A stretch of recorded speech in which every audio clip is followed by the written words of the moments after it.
Nagsisimula ang kabanatang ito kay Aileen na nagpapakita ng isang mukhang nagbigay sa akin ng matinding kalungkutan.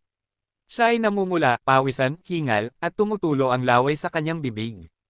At kahit naisipin mong may kahon ng tisyo sa malapit, wala. Ang dahilan ng kanyang reaksyon ay ang pagkain na katatapos lang niya. Pagkatapos ng pagkain ng maanghang na pagkain, ininom niya ang isang baso ng honey at cherry tomato juice.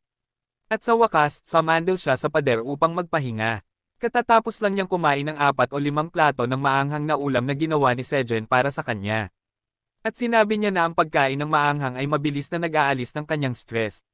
Bukod pa rito, sobrang nag-aalala at tense siya nitong mga huling araw na hindi siya makakain ng maayos. Kaya naman naging masarap palalo ang pagkain na ito. Malakas niyang sinabi ito upang pasalamatan si Sejen. At masaya rin si Sejen na nagustuhan niya ito. Sinabi niya na magpapadala siya ng ilang tuyo na matamis na patatas bilang panghimagas mamaya. At sinabi ni Aileen na masaya siya. Samantala, si Sejen at ang kanyang hukbo ng mga puting magsasakang kuneho ay papunta sa trabaho. Patuloy siyang nakakatanggap ng mga notifikasyon na ang kanyang matitigas na bladed na sibuyas ay nakapatay ng isang peste. Binibigyan siya ng isang X. Napagtanto ni Sejen na may isa pang pag-atake ng mga red locusts at nagtataka kung gaano karami ang mga ito. Tinanong niya kung bakit hindi man lang nababawasan ang bilang ng mga ito. Sinabi ni Aileen na ito pa lamang ang simula. Pero kahit papaano, ang mabilis na pagdami ng mga red locusts ay nagsimula ng mag-stagnate ngayon. Tiningnan niya ang kompletong stats at nalaman na natalo na ng mga puwersa ng Tore ang mga ito. Natalo na ng mga red locusts ang mahigit 1 milyong locusts sa ika-67 palapag ngayon at may natitirang humigit kumulang 6 na milyon. Ang magandang balita ay tumaas lamang ang populasyon ng mga red locusts ng 7 sa nakaraang oras. Ibig sabihin, sa lalong madaling panahon ay magsisimulang bumaba ang kanilang populasyon. Sinabi ni Sejen na ito ay isang malaking ginhawa. Sinabi rin niya na nag-level up siya ng malaki dahil sa pagpatay sa mga red locusts. Sinabi niya na umaasa siyang makatulong siya sa ika-67 palapag. At muli, ginamit ni Aileen ang kanyang kapangyarihan bilang manager upang makahanap ng bagong impormasyon para sa kanya. Binuksan niya ang pinto. Binuksan niya ang isang system window na naglilista ng mga kontribusyon ng iba't ibang tao sa paglipol ng mga red locusts sa ika-67 palapag. Si Sejen ay nasa itaas. Mayroon na siyang mahigit 300,000 kill count sa kanyang pangalan, na mas mataas pa kaysa kay Ayuna, na nasa 123,000 lamang. Ang pangatlong pwesto ay kabilang sa isang mandirigmang lizard folk, ngunit siya ay nasa 11,000 lamang. Humanga si Aileen sa mga stats na ito. Dahil kulang pa ang kanyang mana, hindi niya magamit ang crystal ball upang kumpirmahin ang sitwasyon sa ika-67 palapag. Ngunit kaya niyang hulaan ang sitwasyon sa pamamagitan ng listahan ng mga kontribusyon. Masayang sinabi ni Aileen kay Sejen na ang matitigas na bladed na sibuyas ay tiyak na gumanap ng malaking papel sa misyon. Tiniyak niya sa kanya na hindi ito mga salitang pampalubag loob lamang. Ipinahayag din niya na kapag naubos na ang mga red locusts mula sa Tore, si Sejen at ang iba pa ay makakatanggap ng gantimpala depende sa kanilang kontribusyon. Naging interesado si Sejen sa mga gantimpala. At tinanong niya si Aileen kung may gantimpala ba sa pagpatay sa mga intruders mula pa sa simula. Tinanong niya kung ito rin ba ay isang quest. At pagkatapos ay inusisa ang likas ng gantimpala. Sumagot si Aileen na ito ay isang lihim. At maaari lamang niyang sabihin na mas mataas ang kontribusyon, mas maganda ang gantimpalang ibibigay. Masaya si Sejen na marinig ito at sinabi na kailangan niyang magtrabaho ng mas mahirap upang madagdagan ang kanyang kontribusyon. Samantala, binubunot niya ang isang makapal at masarap na carrot mula sa lupa, na may katabi ng gutom na kuneho. Inubat ni Sejen ang isang malaking carrot ng agility, na isang C-rank na pananim na may 130 araw ng shelf life. Kapag kinain, ito ay nagbabawas ng 30 gramo ng taba mula sa katawan. Nagbibigay sa gumagamit ng dagdag na agility ng 0.5 para sa 10 minuto. At nagpapabuti rin ng paningin. Masaya si Sejen na anihin ang mga C-rank carrots. At agad siyang nagbigay ng isa sa bawat magsasakang kuneho. Sa ganitong paraan, tataas ang kanilang agility. At mabilis nilang matatapos ang trabaho. Ngunit hindi ba sila magiging antukin pagkatapos busugin ang kanilang tiyan ng malaking carrot? Ang mga kuneho ay sabik para sa mga carrot. At biglang dumating si Theo, medyo antok pa. Sinabi niya kay Sejen na bababa na siya, habang si Sejen ay kumakain ng carrot na direkta mula sa lupa nang hindi man lang hinuhugasan. Tinawag ni Sejen si Theo na isang sales cat, at hindi niya alam kung paano nakuha muli ni Theo ang kanyang posisyon ng ganoon kabilis. Tinanong niya si Theo kung bakit siya bababa ng maaga. Tinanong din ni Sejen kung plano ni Theo na makipagkita kay Elka at sa iba pa sa ika-85 palapag, at sumang-ayon si Theo. Sinabi ni Theo na pagkatapos dalhin ang Wolfpack sa ika-67 palapag, plano niyang pumunta sa ika-38 palapag habang nangongolekta ng Red Locusts. Sinabi ni Sejen kay Theo na mag-ingat at tinukso siya kung tama ba ang pagkuha niya ng mga ani ngayon. Nagalit si Theo sa mga salita ni Sejen at tinanong siya kung ano sa palagay ni Sejen ang tingin sa kanya. Tiwala si Theo na hindi niya uulitin ang parehong pagkakamali. Biglang dumating ang isang Grey Rabbit at nagdala ng magandang balita kay Sejen. Tapos na ang kanyang bahay. Pumunta sina Sejen at ang iba pa sa kanyang bagong tayong bahay na mukhang maganda kahit sa anumang pamantayan. Sinuri ni Sejen ito at nakita niyang mula sa istruktura hanggang sa kusina, lahat ay ayon sa gusto niya. Tinanong niya ang mga Grey Rabbits kung paano nila nagawa ito ng maayos, at biglang nagkomento si Kyuing na mainit ang sahig. Humiga si Sejen at ang iba pa sa sahig, at ipinaliwanag niya na ito ay tinatawag na heated floor, at talagang nakaka-relax kapag pagod ka. Tinanong ni Sejen ang dalawang Grey Rabbits kung naipaliwanag ba niya ang mga detalye tungkol sa istruktura ng heated floor sa kanila. Sinabi ng mga rabbits na sa mga wandering merchants, may tribo na nakatira din sa mga bahay na katulad nito. Ang Architect Rabbit ay tumanggap ng ilang komisyon upang magtayo ng kanilang mga bahay noong nakaraan, kaya pamilyar siya sa ideya. Nagulat si Sejen na may mga species din sa tower na gumagamit ng heated floors at iba pang amenities. Habang nakaupo sa porch sa labas, napansin ni Theo at Kyuing ang dalawang maliit na pintuan na gawa sa kahoy at tinanong si Sejen tungkol dito. Nalito rin siya, kaya't nagpa siya siyang buksan ito, at sa kanyang pagkagulat, nakita niya ang Sickle Rabbit at ang kanyang Grey Rabbit na nobyo sa gitna ng kanilang ginagawa. Natarante ang Sickle Rabbit at sinigawan si Sejen na dapat siyang kumatok muna bago isara ang pinto. Agad na umalis sina Sejen at Theo, isinasara ang mga mata ni Kyuing upang hindi siya makakita ng indecent scene. Nang nasa labas na sila, humihingal si Sejen at umiyak dahil bahay niya iyon, at naging komportable na ang mga rabbits doon. Nang makita siya ng ganoon, tinanong ni Kyuing kung malungkot siya. Sa anumang paraan, mukhang malungkot ang may akda sa linggong ito.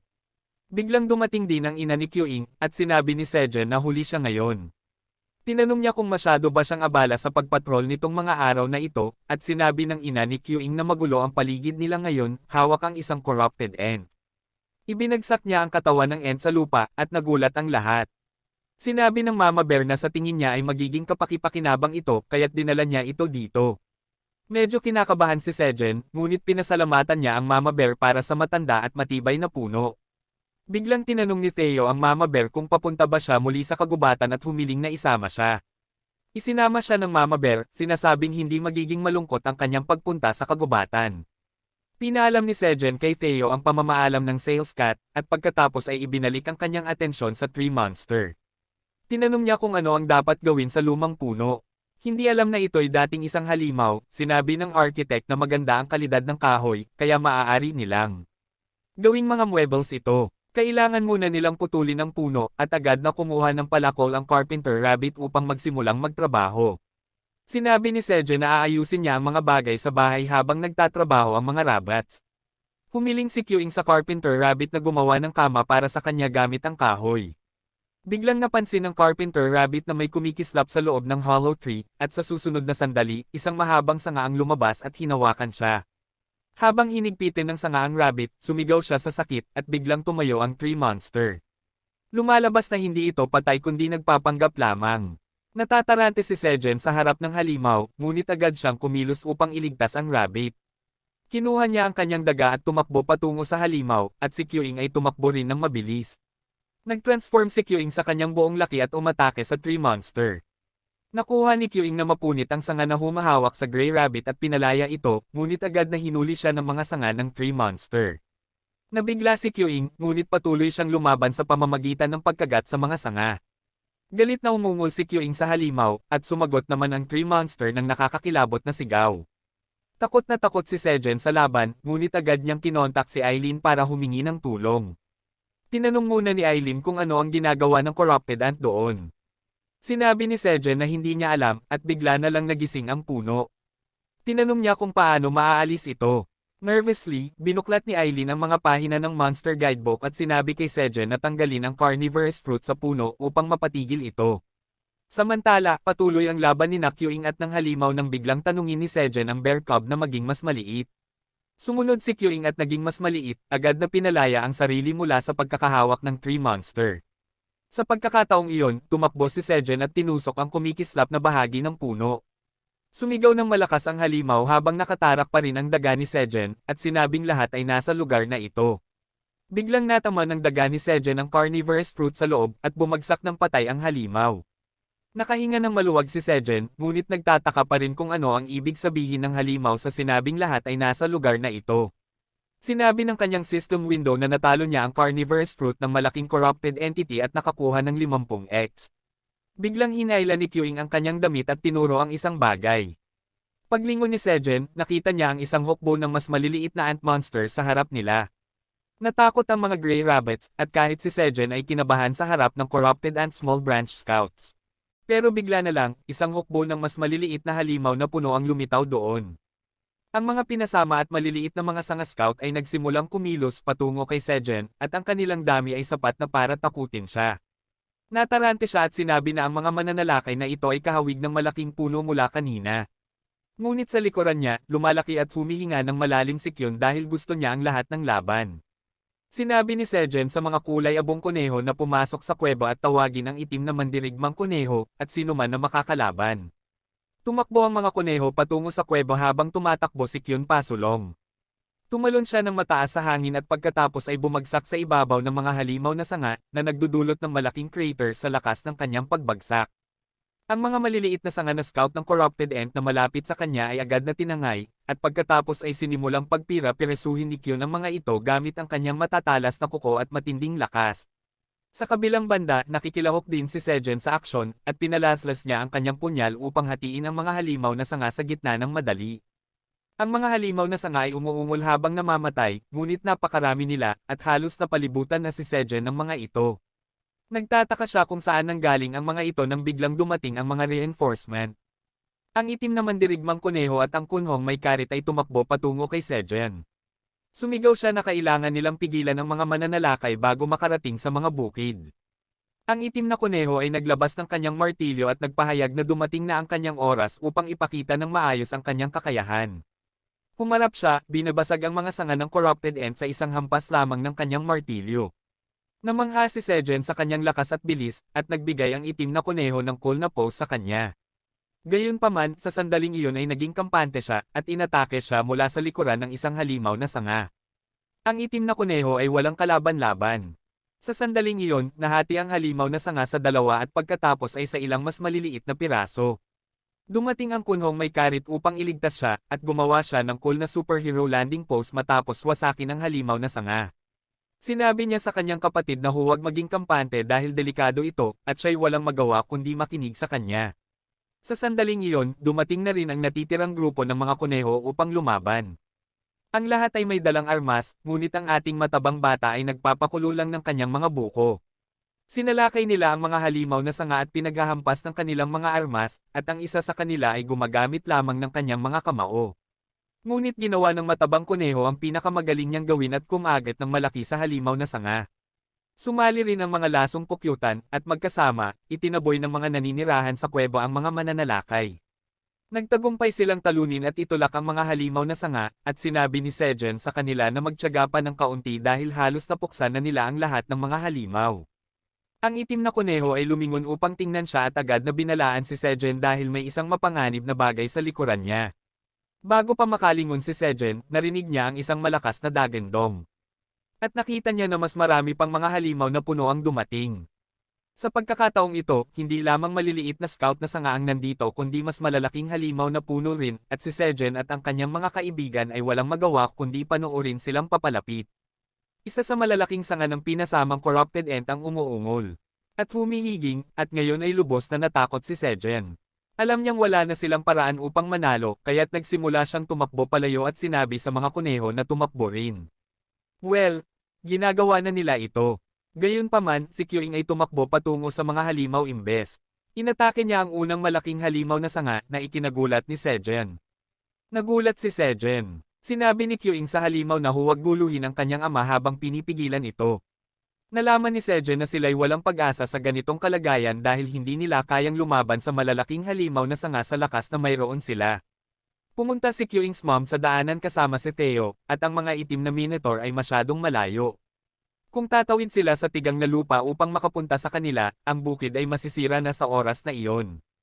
Habang iniisip ni Sejen kung ano ang kanyang gagawin, isang malaking halimaw na sanga ang dumating sa likuran niya. Hinampas ng halimaw ang kanyang mga sanga pababa kay Sejen, na iniisip na ito na ang katapusan, ngunit dumating ang hari ng Minotaur doon at pinunit ang halimaw gamit ang kanyang higanting palakol. Namangha si Sejen na makita siya doon, at ang hari ng Minotaur ay simpleng nagtanong kung okay lang ba siya. Sinabi niyang lahat sila'y dumating upang tumulong at lumingon si Sejen upang makita sina Ox number 3 at Cow number 4 na winawasak ang mga halimaw na puno sa likuran nila.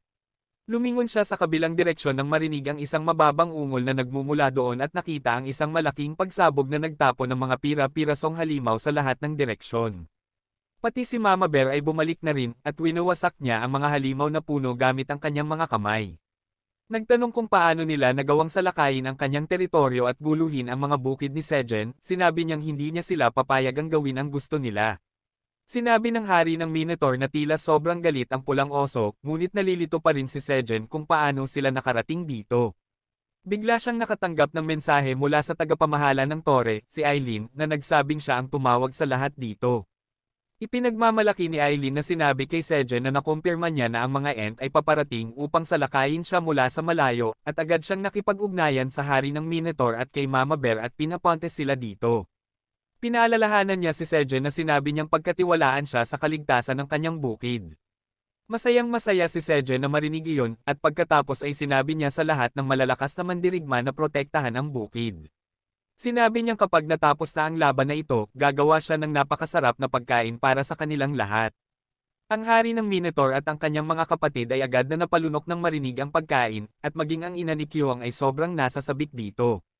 Ang itim na mandirigmang kuneho at si Kyuang ay nagalak din, at pagkatapos ay binigyan sila ni Sejen ng utos na sumugod, kasama ang reyna ng pukyutan na nakaupo sa kanyang balikat at ginagaya ang kanyang mga aksyon.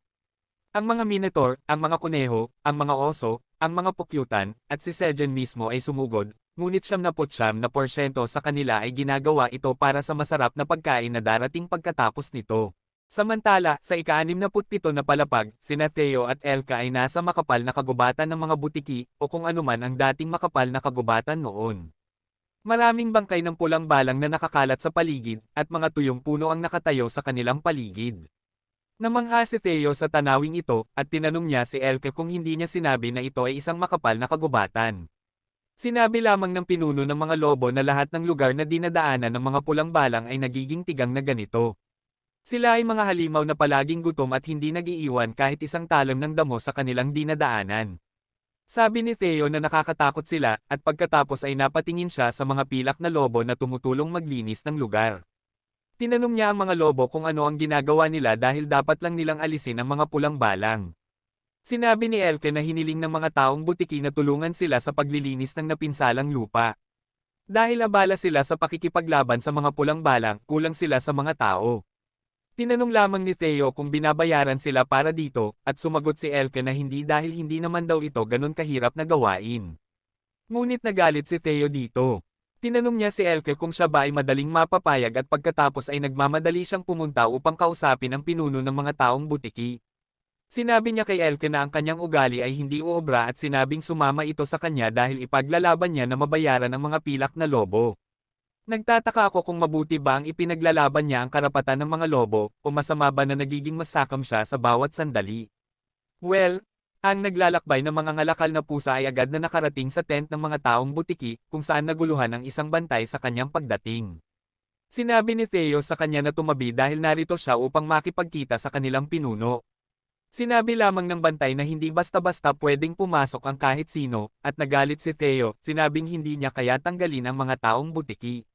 Sinabi niya sa bantay na tawagin si Ayuna para sa kanya dahil siya ang makapagsasabi ng kanyang pagkakakilanlan.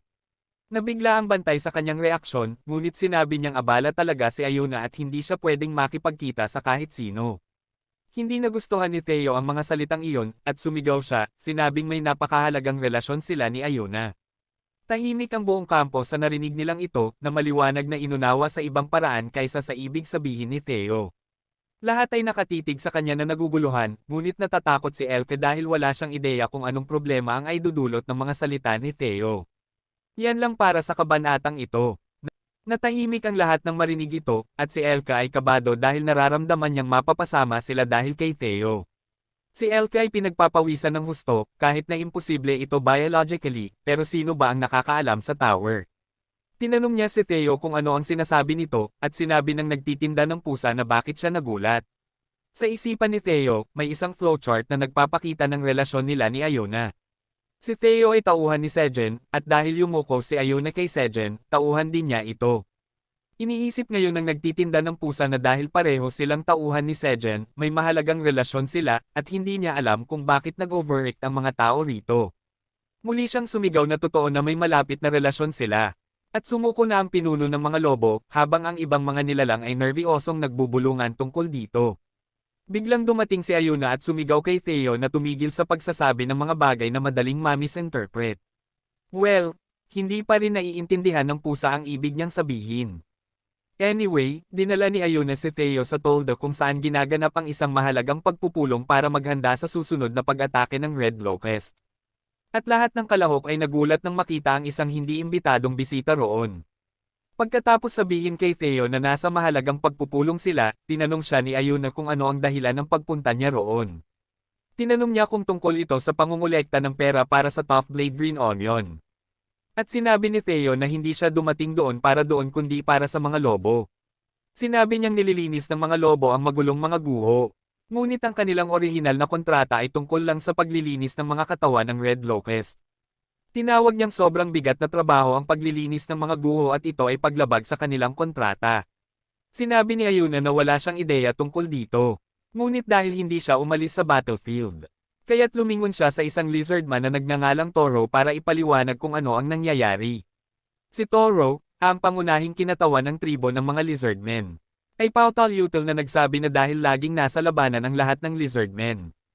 Tanging mga bata at matatandang lizard na lang ang naiwan para linisin ang nabawi nilang teritoryo.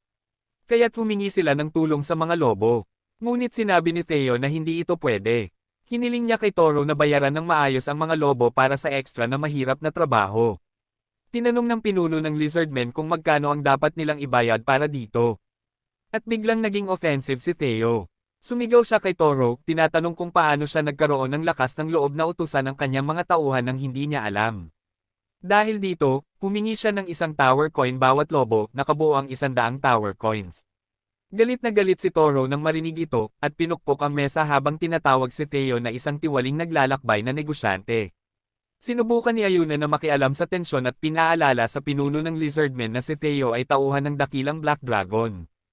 Hiniling niya sa kanya na, huwag kalimutan na nakuha nila ang ika-67 palapag dahil sa grasya ng Black Dragon. At sa Tough Blade ng Green Onions. Sumali pa si Theo, sinasabing kung wala ang hindi kapani-pani walang nagtitinda ng pusa, na siya mismo. Nasa malaking problema sana ang lugar na ito. Hiniling niya sa pinuno ng lizard na bayaran ang halaga. At isa pang lizard ang nagtanong kay Toro na kalmayan ang sarili at pag-isipan ng mabuti ang mga bagay. Kinuyam ni Toro ang kanyang kamao upang mapigilan ang kanyang galit at pumayag na bayaran ang halagang itinakda ni Theo. Pagkatapos nito, masayang lumabas si Theo sa tolda na may dalang supot ng mga tower coin. At kasama niya sina Elka at Iona. Natawa siya na nakuha niya ang mga lizard at pagkatapos ay iniabot ang supot ng pera kay Elka para sa kanyang tribo. Nervyosong sinabi ni Elka na hindi niya ito kailangan at sinabi na sila ay mga tauhan ni Theo. At kumikita na sila ng sapat mula sa pagbebenta ng mga parte ng Red Locust. Unang sinabi ni Theo kay Elka na ipinagmamalaki niya ito at pagkatapos ay sinabi na sino mang mag-traitor sa kanya. Isang mahalagang tauhan ng Black Dragon. Nang walang paggalang ay nagkakamali sa pagtrato sa Black Dragon nang walang paggalang. Hiniling niya kay Elke na maging kumpiyansa at kunin ang kanyang pera at huwag magpabayan at retuhin ng sino man na parang walang kwenta. Pagkatapos ay pinasalamatan ni Theo si Iona sa kanyang tulong at sinabi na naging maayos ang lahat dahil pumanig siya sa kanya. Sinabi ni Iona na huwag na itong banggitin. At humingi rin ng paumanhin dahil hindi niya alam na hindi nababayaran ang mga lobo. Pagkatapos nito, hiniling ni Theo kay Elka na bumalik sa ika-79 na palapag. Dahil nais niyang pumunta sa ika-38 palapag mag-isa ngayon. Nagulat si Ayuna dito, ngunit sinimulan niyang suriin ang sitwasyon ng detalyado. Alam niya na ang tribo ng mga lizardmen ay kilala sa hindi pagbibigay ng anumang itinuturing nilang kanila. Ngunit dahil nakuha ni Theo na magpasakop sa kanya gamit ang pangalan ng Black Dragon. Ang mga tsismis tungkol sa insidenteng ito ay tiyak na kakalat agad. Naniniwala siyang hindi ito laging maganda para kay Theo. Ngunit hindi iyon mahalaga ngayon. Naniniwala siyang ang mahalaga ay may suporta si Theo ng dakilang Black Dragon. Na siyang pinakamataas at absolutong awtoridad sa tower. Naniniwala siyang hanggat nasa likod ni Theo ang Black Dragon, walang maglalakas loob na saktan siya. Alam ni Ayuna na ngayon, ang tower ay corrupted. Ang pagkain ay isang kalakal na maaaring magkontrol ng buong tower.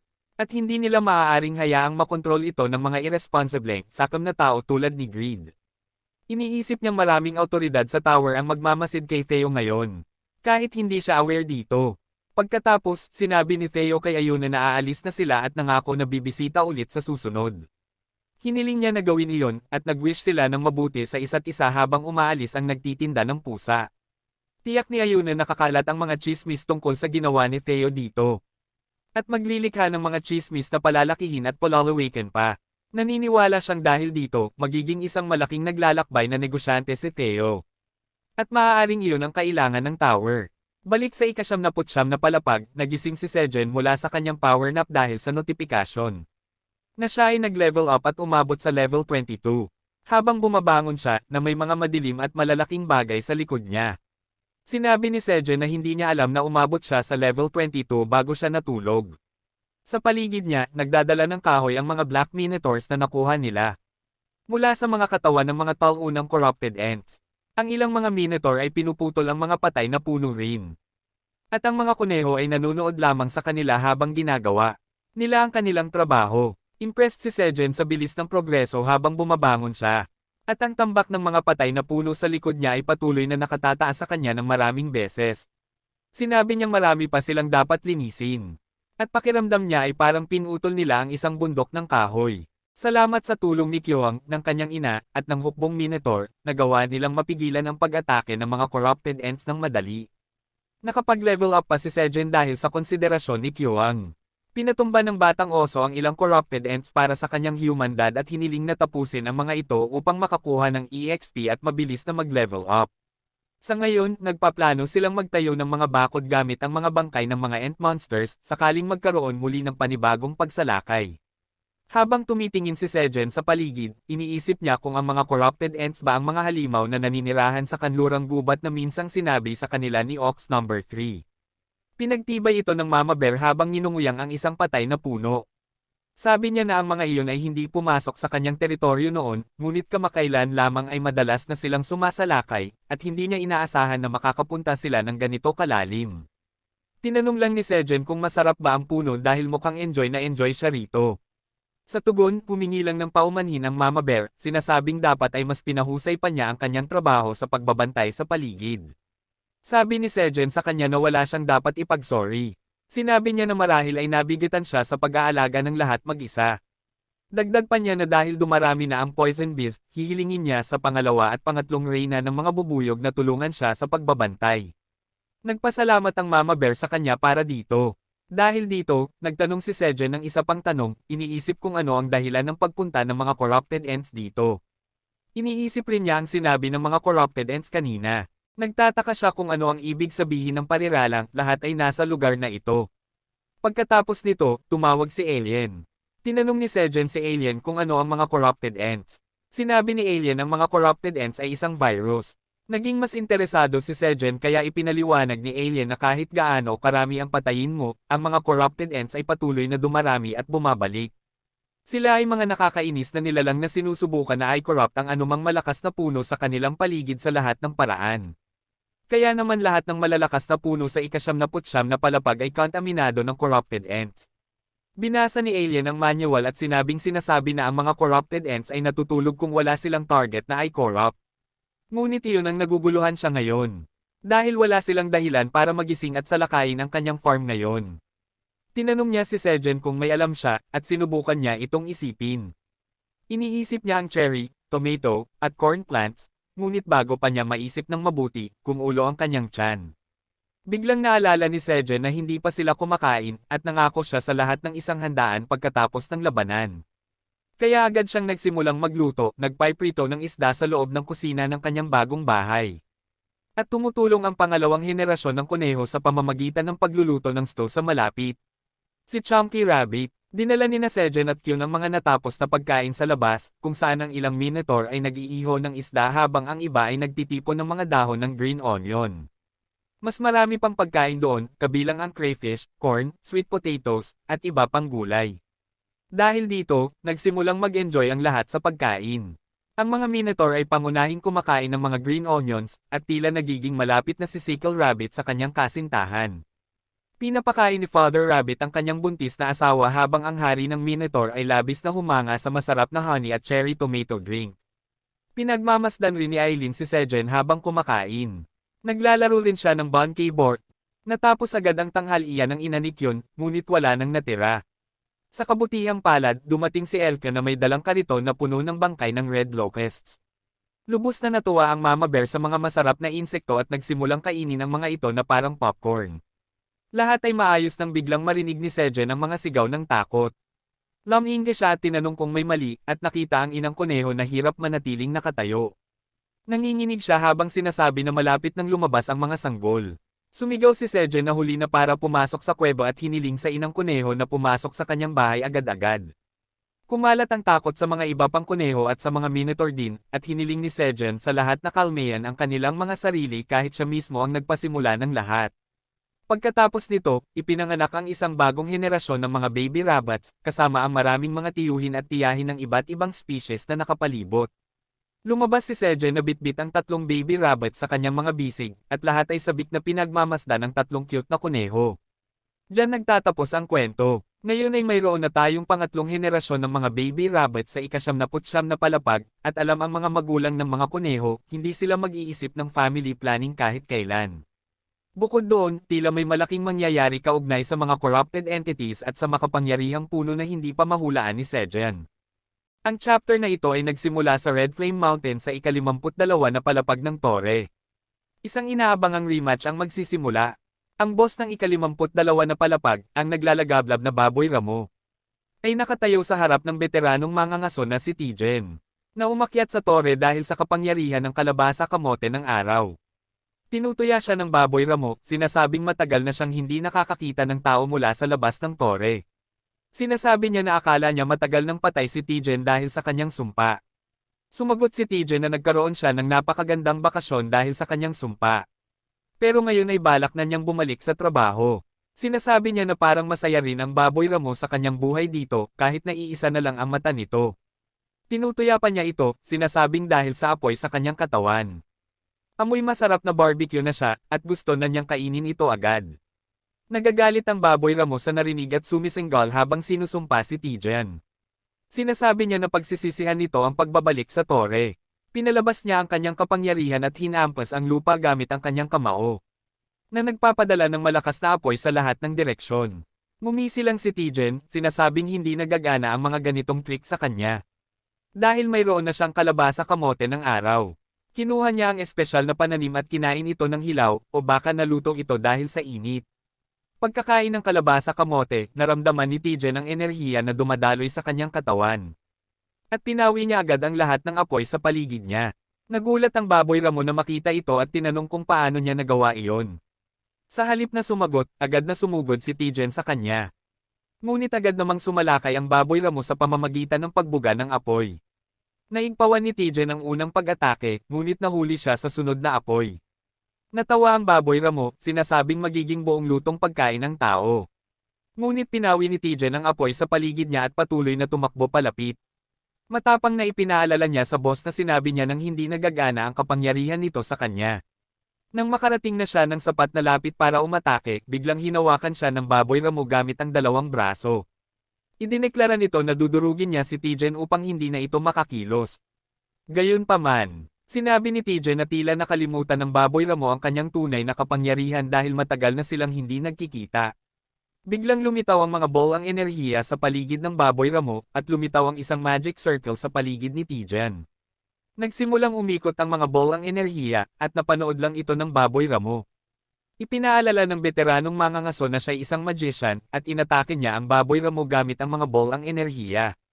Sa wakas, natalo ang baboy ramo, at nakatayo si Tijen sa ibabaw nito. Masaya siyang natapos na ang mahabang labanan. Sinabi ng system window na natalo na niya ang boss ng ika-52 palapag, at ang sumpa ng naglalagablab na baboy ramo sa kanya ay naalis na. Ang nasunog na lupa dahil sa sumpa ng baboy ramo ay nagsimula ring bumalik sa dati. Nagsimulang tumubo muli ang mga halaman, at naramdaman ni Tijen na nawawala ang sumpa sa kanyang katawan. Iniisip niya kung ang palapag din ba ay sinumpa tulad niya. Kinuha niya ang isa pang kalabasa kamote, sinasabing dahil dito nagawa niya ang lahat ng ito, at iniisip niya kung paano niya mababayaran ang utang na loob. Narinig niya ang boses ng merchant cat na si Theo, na nagrereklamo tungkol sa biglaang pagtubo ng mga damo na nagpapahirap sa kanyang paglalakbay. Napansin ni Theo si Tijen sa harap niya, at binati ng matandang mangangaso ang naglalakbay na pusa na may labis na kasiyahan. Nagulat din si Theo na makita siya dahil sa kalabasa kamote sa kanyang kamay. Galit siyang tinanong si Tijen kung saan niya nakuha ang hawak niyang bagay.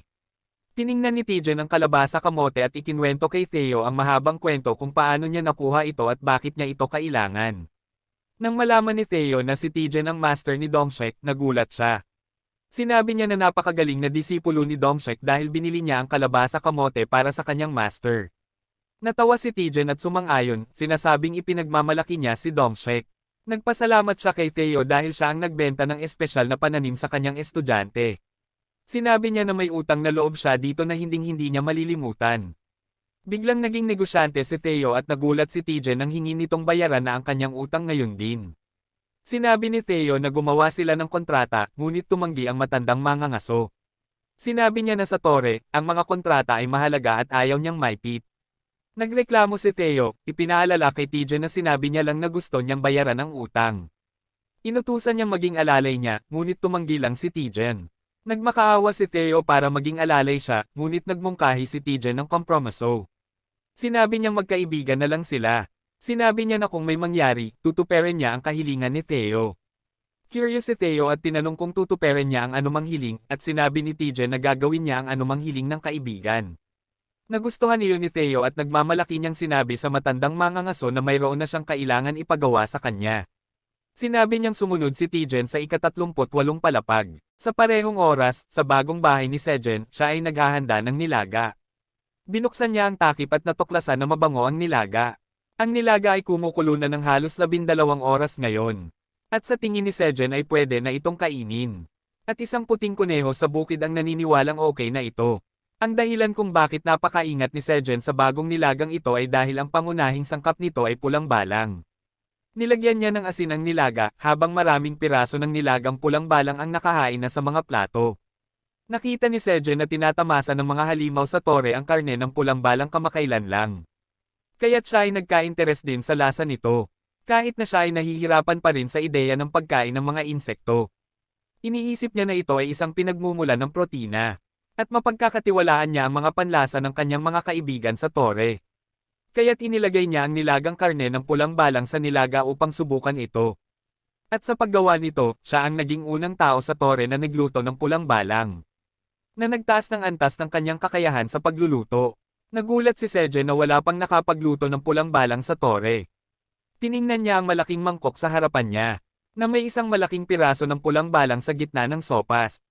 Binalatan ni Sejen ang matigas nitong balat, hiniwa ang laman, at pinakuluan ito ng mabuti. Ngayon, gusto na lang niyang malaman kung ano ang lasa nito. Sinubukan niyang kagatin ang karne ng pulang balang pero masyadong matigas at makunat. Sinubukan niyang hilahin ito gamit ang kanyang mga ngipin pero hindi niya magawa. At ang kanyang ulo ay tumama sa pader sa likod. Nagulat si Tuing nang makita ito. At kahit ang itim na mandirigmang kuneho ay dumating upang makita si Sejen na hawak ang kanyang ulo. Habang umuungol sa sakit, nagreklamo siya na ang karne ng pulang balang ay napakatigas at tuyo. Bigla na lang, nakakita siya ng isa pang sistema ng bintana sa harap niya na nagsasabing natikman niya ang karne ng pulang balang. Na may bakas ng lason dito, pero dahil ito ay isang mababang uri ng neurotoxin. Ito ay na-detoxify ng mga berdeng sibuyas sa nilaga. Nagulat si Sejen nang malaman na may lason sa pulang balang. At iniisip niya na kung hindi niya inilagay ang detoxifying green onion sa nilaga, maaring nalason siya. Gayunpaman, walang problema si Tuing sa pagkain ng karne ng pulang balang. At naawa siya kay Sejen na hindi makakain ng isang masarap na bagay. Tinanong niya kung gaano kaina ang kanyang mga ngipin. At sinabi ni Sejen na ayaw niyang marinig iyon kay Tuing. Na kayang nguyain ang matigas na berdeng sibuyas. Patuloy na nagsagawa ng mga eksperimento si Sejen sa pulang balang. At pagkatapos ng maraming kabiguan, sa wakas ay nakagawa siya ng isang ulam na kaya niyang kainin. Una siyang pumunta sa ina ng kuneho upang bigyan siya ng mangkok ng sopas habang inaalagaan niya ang kanyang mga sanggol. Sinabi niya na ang pagkain ng malambot na bagay ay mabuti kapag ang katawan niya ay nagre-recover pa lamang. Nagawa ni Sejen ang sopas ng pulang balang, na minarkahan ng Tore bilang isang pagkain para sa labanan. Dahil si Sejen ang unang naghanda ng ulam na ito sa Tore. Siya ay nakakuha rin ng isang achievement. Ang sopas ng pulang balang ay kasama na ngayon sa kanyang recipe book. At ang pangunahing epekto nito ay nagdaragdag ng lakas ng 5.1 kapag kinain ito. Dahil ito ay isang pagkain para sa labanan, ito ay magpapanatili sa consumer na busog ng 3 oras. Ito ay isang C+ grade recipe, at ang shelf life nito ay 30 araw. Ang timbang nito ay ganoon na walang pagpapalamig. Nalilito rin si Sejen sa titulong pagkain para sa labanan ng sopas. Pero nagpasya siyang subukan ito muna. Habang tinitikman niya ang sopas, siya ay sobrang nagulat na agad siyang tumayo. Lahat ay nagulat na makita ito, at tinanong siya ni Kyung kung ano ang mali. Nanginginig at pinagpapawisan si Sejen habang sinasabi na ang lasa ng pulang balang ay parang karne ng manok. Siya ay sobrang saya na halos mapaiyak, pero simpleng tinanong ni Kyung kung ano ang karne ng manok. Sinagot ni Sejen na ito ay isang bagay na gusto niya. At sinabi ni Kyung na kung gusto ito ng kanyang ama, gusto rin niya ito. Si Sejen, Kyung, at ang mga kuneho ay patuloy na kumakain ng sopas ng pulang balang. Habang ang mga reyna ng mga pukyutan at kanilang mga anak ay nagpapahinga. Sa bubong ng bahay, 235 araw na mula nang dumating si Sejen sa Tore. At pagkatapos ng mahabang panahong ito, natuklasan niya ang karne na may lasa ng manok sa loob ng Tore. Yan lang para sa video na ito. Simula ang chapter na ito na tinitikman ni Sejen ang unang higop ng sopas, napansin niyang parang lasa ng manok ito. Siya'y labis na natuwa at nasabik dahil matagal na siyang hindi nakakakain ng anuman na lasa ng manok. Naaalala niya ang kanilang tahanan at nagiging emosyonal. Parang iiyak siya ng luha ng kasiyahan dahil sa sarap ng sopas. Mabilis na naubos ni Sejen ang pulang locust soup at inilapag ang mangkok sa mesa ng may malakas na tunog. Bulong niya kung gaano kasarap at kasariwa ang sopas. Gayunpaman, ang sopas ay napakainit din at nagsimula siyang pagpawisan ng husto dahil sa anghang ng pampalasa. Pagkatapos, pinaalalahanan siya ng sistema ng Tore na dahil ang pulang locust soup ay itinuturing na combat food. Ang kanyang lakas ay nadagdagan ng 5.1 para sa susunod na 30 minuto. Sinabi rin sa kanya na hindi siya magugutom sa loob ng 3 oras. Ngunit hindi naman niya balak gamitin ang karagdagang lakas ngayon dahil busog na busog siya. Nakahiga siya sa sahig. Pakiramdam niyang busog na busog, at sinabi niya na dahil halos 8 buwan na siyang hindi nakakakain ng anuman na lasa ng manok. Siya'y napasobra ng kain. Siya'y masyadong busog upang gumawa ng kahit ano pa. Ang matabang kuneho ay nakaupo sa tabi ni Sejen, ngunit tila hindi siya nasobrahan ng kain dahil sa kanya, ang anumang dami ng pagkain ay normal lang. Natapos ni Kyung ang kanyang sopas at inilagay ang mangkok sa mesa. Sinabi niya kay Sejen na talagang nagustuhan din niya ang sopas. Biglang naramdaman ni Sejen na parang may nakakalimutan siyang mahalagang bagay. Isang mensahe mula kay Alien, ang tagapamahala ng Tore, ang lumitaw sa harap niya. Tinanong ni Alien kung naalala na siya ni Sejen, at nagulat si Sejen. Parang taong nakalimutan ang kaarawan ng kanyang matalik na kaibigan. Galit na galit si Alien at tinanong si Sejen kung masarap ba ang pagkain kinain niya nang hindi ito isinama. Nanginig si Sejen at sinubukang takpan ng takot sa pamamagitan ng pagtawa. Tinanong niya si Alien kung gaano katagal na siyang nanunood. At sumigaw si Alien na nanunood siya mula pa sa simula. Ipinaliwanag ni Alien kay Sejen na siya ang nagsabi sa lahat tungkol sa mga langgam na sumalakay sa kanya. Binanggit din niya kung paano siya nakakuha ng mga gantimpala para sa pagtulong na mapuksa ang mga pulang locust. Pagkatapos, nagsimulang umiyak si Alien at sinabi kay Sejen na sobra na siya para sa kanya. Natakot si Sejen dahil alam niyang nasa gulo siya. Mabilis niyang sinabi na isang hindi pagkakaintindihan ito at sinabi kay Alien na talagang pinaplano niyang gumawa ng espesyal na sopas para sa kanya. Madaling naniwala si Alien. Ipinaliwanag ni Sejen na ang sopas na kinain niya kanina ay isang pagsubok lamang upang matiyak na ligtas ito. Sinabi niya na nakakita siya ng konting lason sa pulang locusts. At sinusubukang alisin ito habang pinapabuti ang lasa ng sopas para sa kanya. Nagkunwari si Sejen na lagi niyang iniisip si Alien. At si Alien ay naantig at humanga sa kanyang sinabi. Namula si Alien at tinanong si Sejen kung talagang iniisip niya siya. Si Sejen, sabik na ayusin ang lahat, ay nagmadaling bumalik sa kusina. At sinabi sa kanya na gagawa siya ng espesyal na pagkain para sa kanya sa lalong madaling panahon. Natuwa si Alien sa kanyang mga mabubuting salita at sinabi niyang maghihintay siya para sa pagkain habang pinapanood siya sa pamamagitan ng isang kristal na bola. Nang matanggap ni Sejen ang mensahe na babantayan siya ni Alien ng mabuti. Hindi niya naisip na ito ay sa isang romantikong paraan. Sa halip nag-alala siya, iniisip na binabantayan siya ni Alien upang matiyak na tama ang pagluluto niya ng pagkain. Upang matiyak na tama ang sopas, pinagtrabahoan talaga ito ni Sejen, na naging isang bagong uri ng combat food. Ang bagong sopas na ito ay tinatawag na Red Locust Cherry Tomato Soup. Pagkatapos tikman, naisip ni Sejen na handa na ito at umaasa na magugustuhan ito ni Alien. Dahil si Sejen ang gumawa ng bagong sopas, bumuti ang kanyang mga kakayahan sa pagluluto. At ang recipe para sa bagong putahing ito ay nasa kanyang cookbook na. Sinabi ng sistema na ang sopas ay talagang masarap at malusog. Ang mga espesyal na sibuyas sa sopas ay nakakatulong na alisin ang lason mula sa pulang locusts. Ang bagong sopas na ito ay mas mahusay pa kaysa sa huli dahil nagbibigay ito ng 7.1 na boost sa lakas at mananatiling busog ka sa loob ng 3 oras. Binigyan ni Sejen ng isang mangkok ng sopa si Alien at sinabi sa kanya na idinagdag niya ang kanyang paboritong cherry tomato sa halip na patatas. Natuwa si Alien kaya't hiningi niya kay Sejen na ibigay sa kanya ang lahat ng sopas, hindi lang ang mangkok. Nagulat si Sejen ngunit mabilis na nagsimulang magbalot ng natitirang sopas upang maibigay ito kay Alien. Gusto niyang siguraduhin na siya'y masaya. Gusto niyang siguraduhin na siya'y masaya at hindi galit. Nang makuha ni Alien ang malaking balde ng sopas, naaamoy niya na napakasarap nito bago pa man niya tikman. Sobrang excited niya kaya't isang malaking higop ang ginawa niya ngunit natapos niya ang buong balde ng sopas sa isang iglap.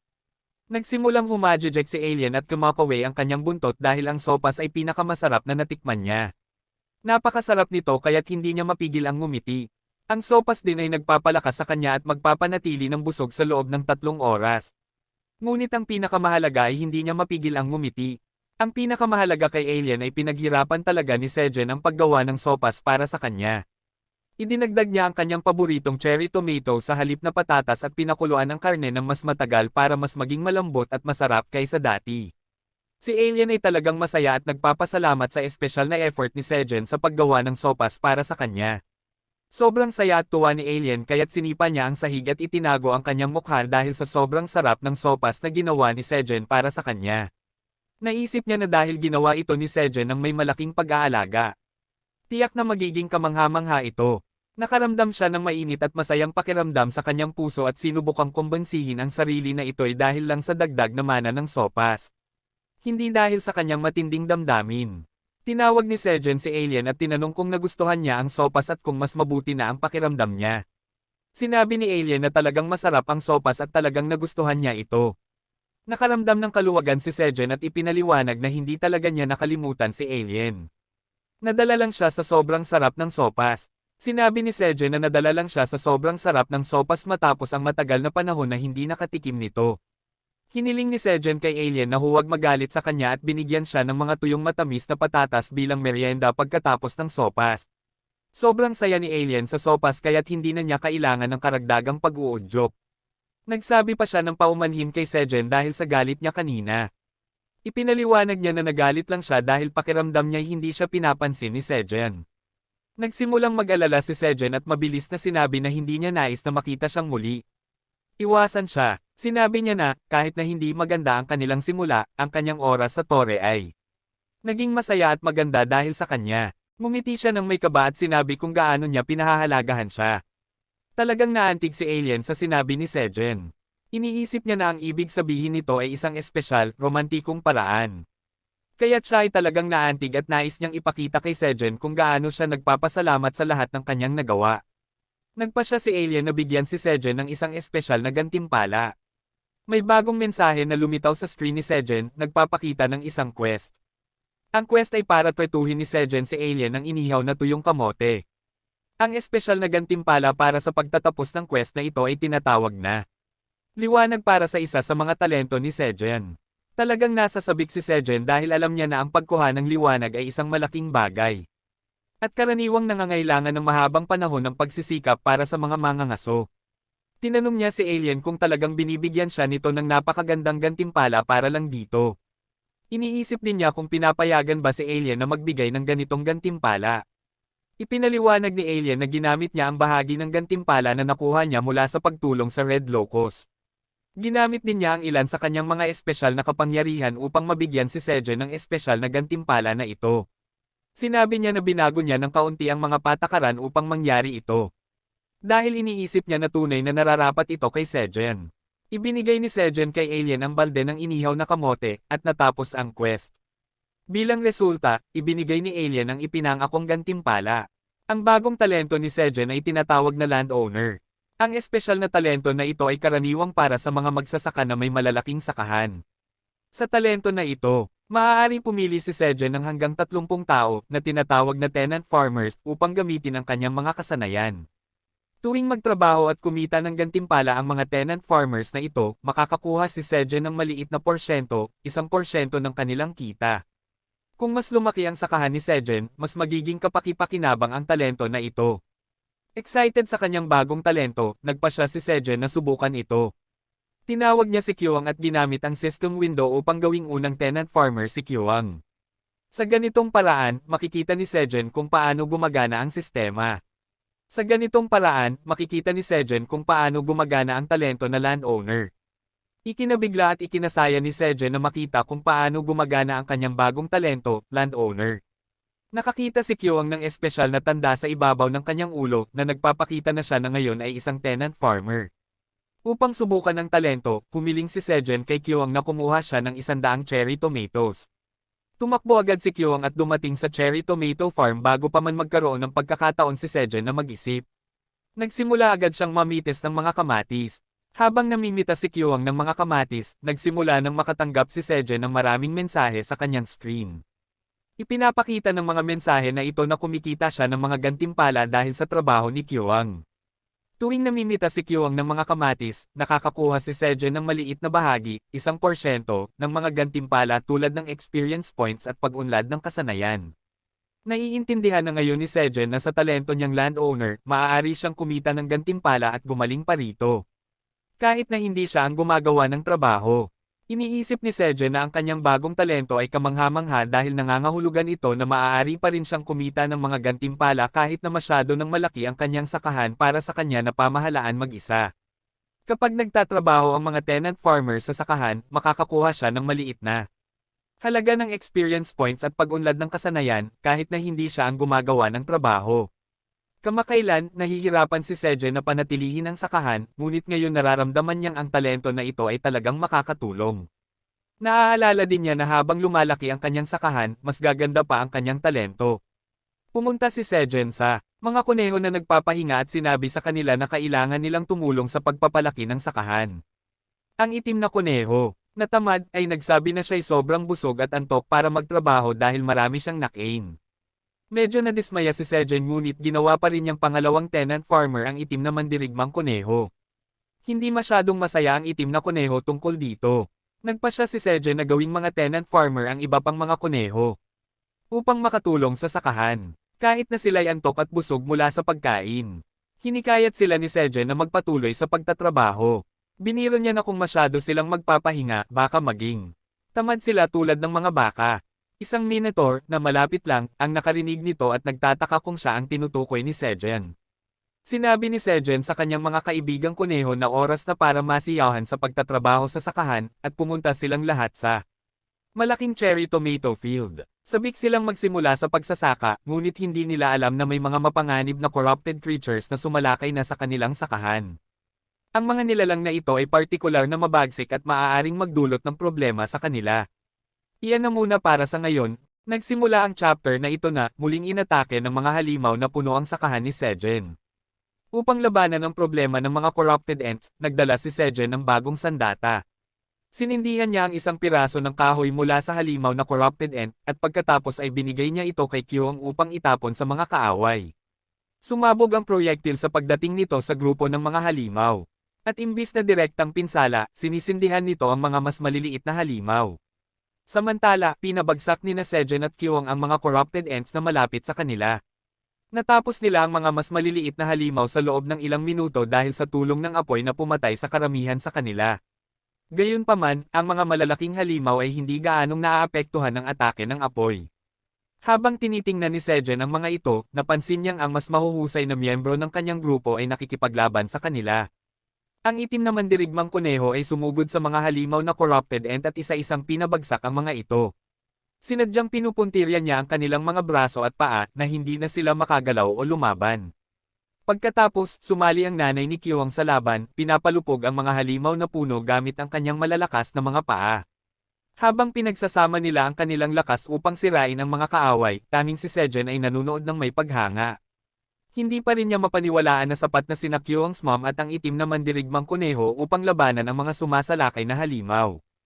Habang abala siya sa pag-iisip, isang halimaw na sanga ang umatake sa kanya, at agad siyang nakareact upang iligtas ang sarili.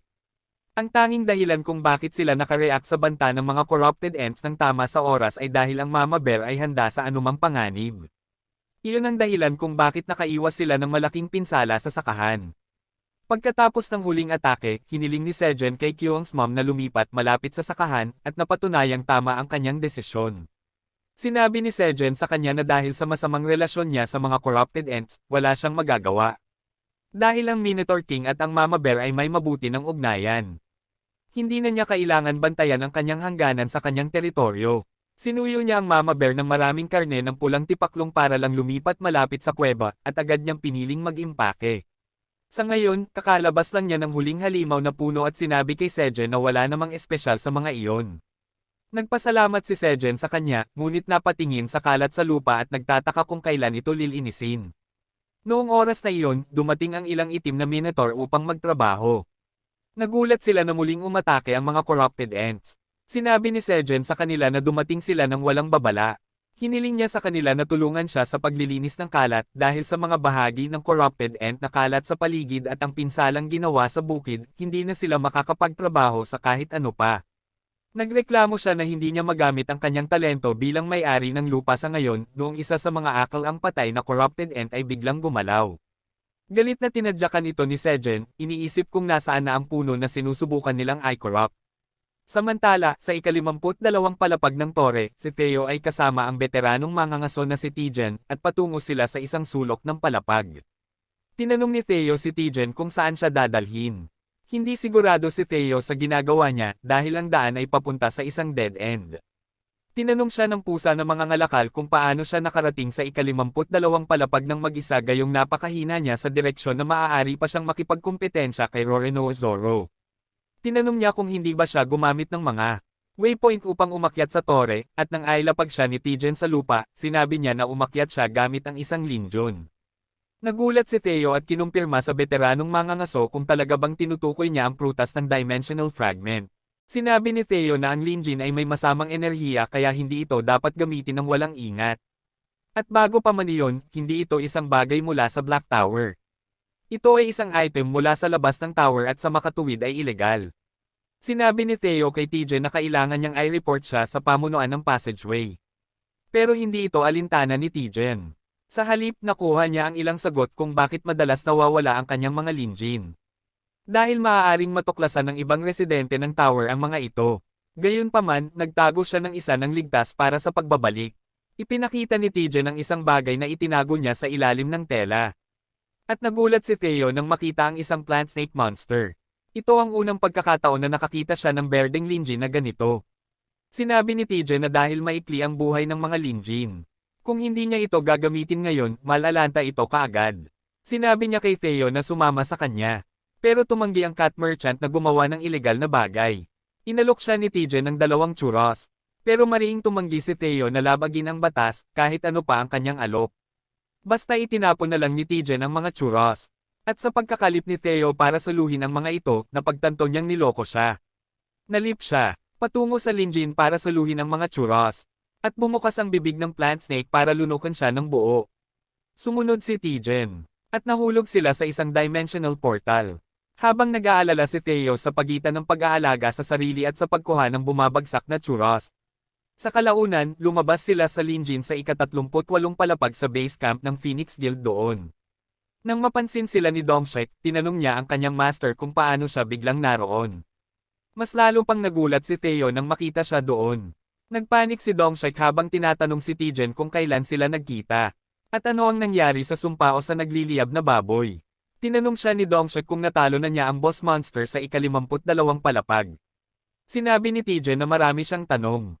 Sinagot niya ang mga ito isa-isa. Sinasabi na madali niyang natalo ang nagliliyab na baboy gamit ang kapangyarihan ng Sun Pumpkin Sweet Potato. Tumawa siya habang isiniwalat na nakilala niya si Theo sa ika-52 palapag. Kung saan naging magkaibigan sila at sabay silang pumunta dito.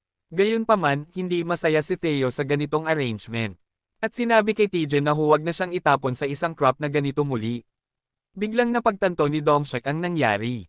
At tinanong ang kanyang master kung ilang Linjin ang ginamit niya sa pagkakataong ito dahil napakabihira nito sa kanilang bansa. Sinabi ni TJ na kalmayan siya at may iba pa siyang kailangang suriin doon bukod sa baboy. Pagkatapos, mamaling siya kay Theo na may mahalagang tanong. Sinabi niya na sinuri niya ang mga palapag 40 hanggang 52 ng tower gamit ang mga Linjin. At tinuklas niya ito ng kaunti. Nakipagkita rin siya sa mga katutubo at tinanong kung may iba pang tao na nakarating sa kanilang palapag. Sinabi ng lahat na siya ang unang at tanging tao na nakita nila. At iyon ang dahilan. Talagang interesado siyang malaman kung nasaan si Sejen ngayon. Mukha siyang nakakatakot habang nagtatangkang humarap kay Theo, na natatakot sa veteranong mangangaso ngayon. Nervous na tumawa si Theo. Napagtanto na nahuli na ang kasinungalingan ni Sejen. At ngayon siya ay nasa malaking gulo. Samantala, si Sejen ay nasa kanyang yungib. Nag-aani ng cherry tomatoes, dahil sa kanyang harvest skill na nasa level 4. Tumaas ng isang antas ang kalidad ng kanyang mga ani. Nakuha niya ng maraming job EXP at skill proficiency dahil sa pag-aani ng cherry tomatoes. Ang pinakamagandang balita ay ang big-grade cherry tomatoes na unang naani niya gamit ang harvest skill. Iniisip ni Sejen na kung patuloy siyang magtatrabaho ng husto, maaari niyang mani lahat ng cherry tomatoes na higit sa C-grade. Biglang tinawag siya ng mga rabbits. Sinabi sa kanya na ang huling bahagi ng pagkain ay naihatid na. Sinabi ni Sejen na pupunta siya doon kaagad. Pero habang tumatalikod siya, biglang napagtanto niya. Naalala niya ang mga salita ng naghihingalong langgam na lahat ay narito. Nagtataka siya kung ang punong hinahanap ng mga langgam ay narito. Nagsimulang maglakad-lakad siya na nagsasabing walang mukhang espesyal. Biglang napansin niyang namatay na ang bonfire sa kanyang yungib. At bigla siyang naalala. Habang iniisip na hindi pa namamatay ang bonfire mula nang una niyang sindihan ito. Hindi niya rin alam kung kailan ito namatay dahil lumabas siya. Nagfideling si Sejen sa abo. Iniisip na dapat niya itong sindihan muli dahil ang mga baby rabbits ay narito pa rin. Biglang napansin niyang may seedling na nakatago sa ilalim ng abo. Nabigla si Sejen nang makita ito. At biglang nakarinig siya ng boses sa kanyang ulo. Tinatawag siyang master at sinasabing sa wakas, napansin siya nito. Nagulat si Sejen na ang sprout ay nagsasalita sa kanya. At biglang, lumabas ang isang cute na maliit na plant spirit. Binati siya. Sinasabing hinihintay niya ang araw na ito mula sa ilalim ng lupa. Masayang ngumiti siya habang ipinakilala ang sarili bilang Flame. Ang apple tree seed na itinanim ni Sejen sa yungib noon. Nabigla pa rin si Sejen. Pero sa wakas, naintindihan niyang si Flame ang punong tinitingnan ng mga corrupted ants. Iyon lang para sa video na ito. Ang episode na ito ay nagsisimula sa cute na si Flame na nakatitig sa kanyang daddy, si Sejen, na may cute na ngiti. Si Sejen, nang makita ito, sa wakas ay nakuha ang sagot na ang mga corrupted ant tree ay laging lumulusob upang kainin siya. Si Sejen, sa kabilang banda, ay nagulat nang makita ang maliit na nilalang na nagpakilala bilang Flame. Masayang-masaya siya dahil nakakausap na niya ang kanyang master. Nagsimula siyang sumayaw ng salsa, sinasabi na ito ang pinakamaligaya niyang sandali mula nang siya ay magkamalay. Sa wakas, nakilala na niya ang kanyang daddy. Kung natutuwa ka sa maliit na nilalang na ito, pindutin ang subscribe button at mag-iwan ng like dahil malaki ang naitutulong nito sa channel. Ngayon, ipagpatuloy natin. Ngunit hindi maintindihan ni Sejen kung paano nababagay ang pangalang Flame sa isang puno ng mansanas. Higit sa lahat, paano nakakapagsalita ang mga halaman. Kung tama ang pagkakaalala niya, nagtanim siya ng puno ng mansanas at walang kinalaman ang Flame sa apoy. Si Flame naman, na hindi naiintindihan ang sinasabi ng kanyang daddy. Sa wakas, sinabi niya na inililipat niya ang kanyang kamalayan mula sa puno ng mansanas papunta sa kanyang ulo gamit ang mahiwagang kapangyarihan.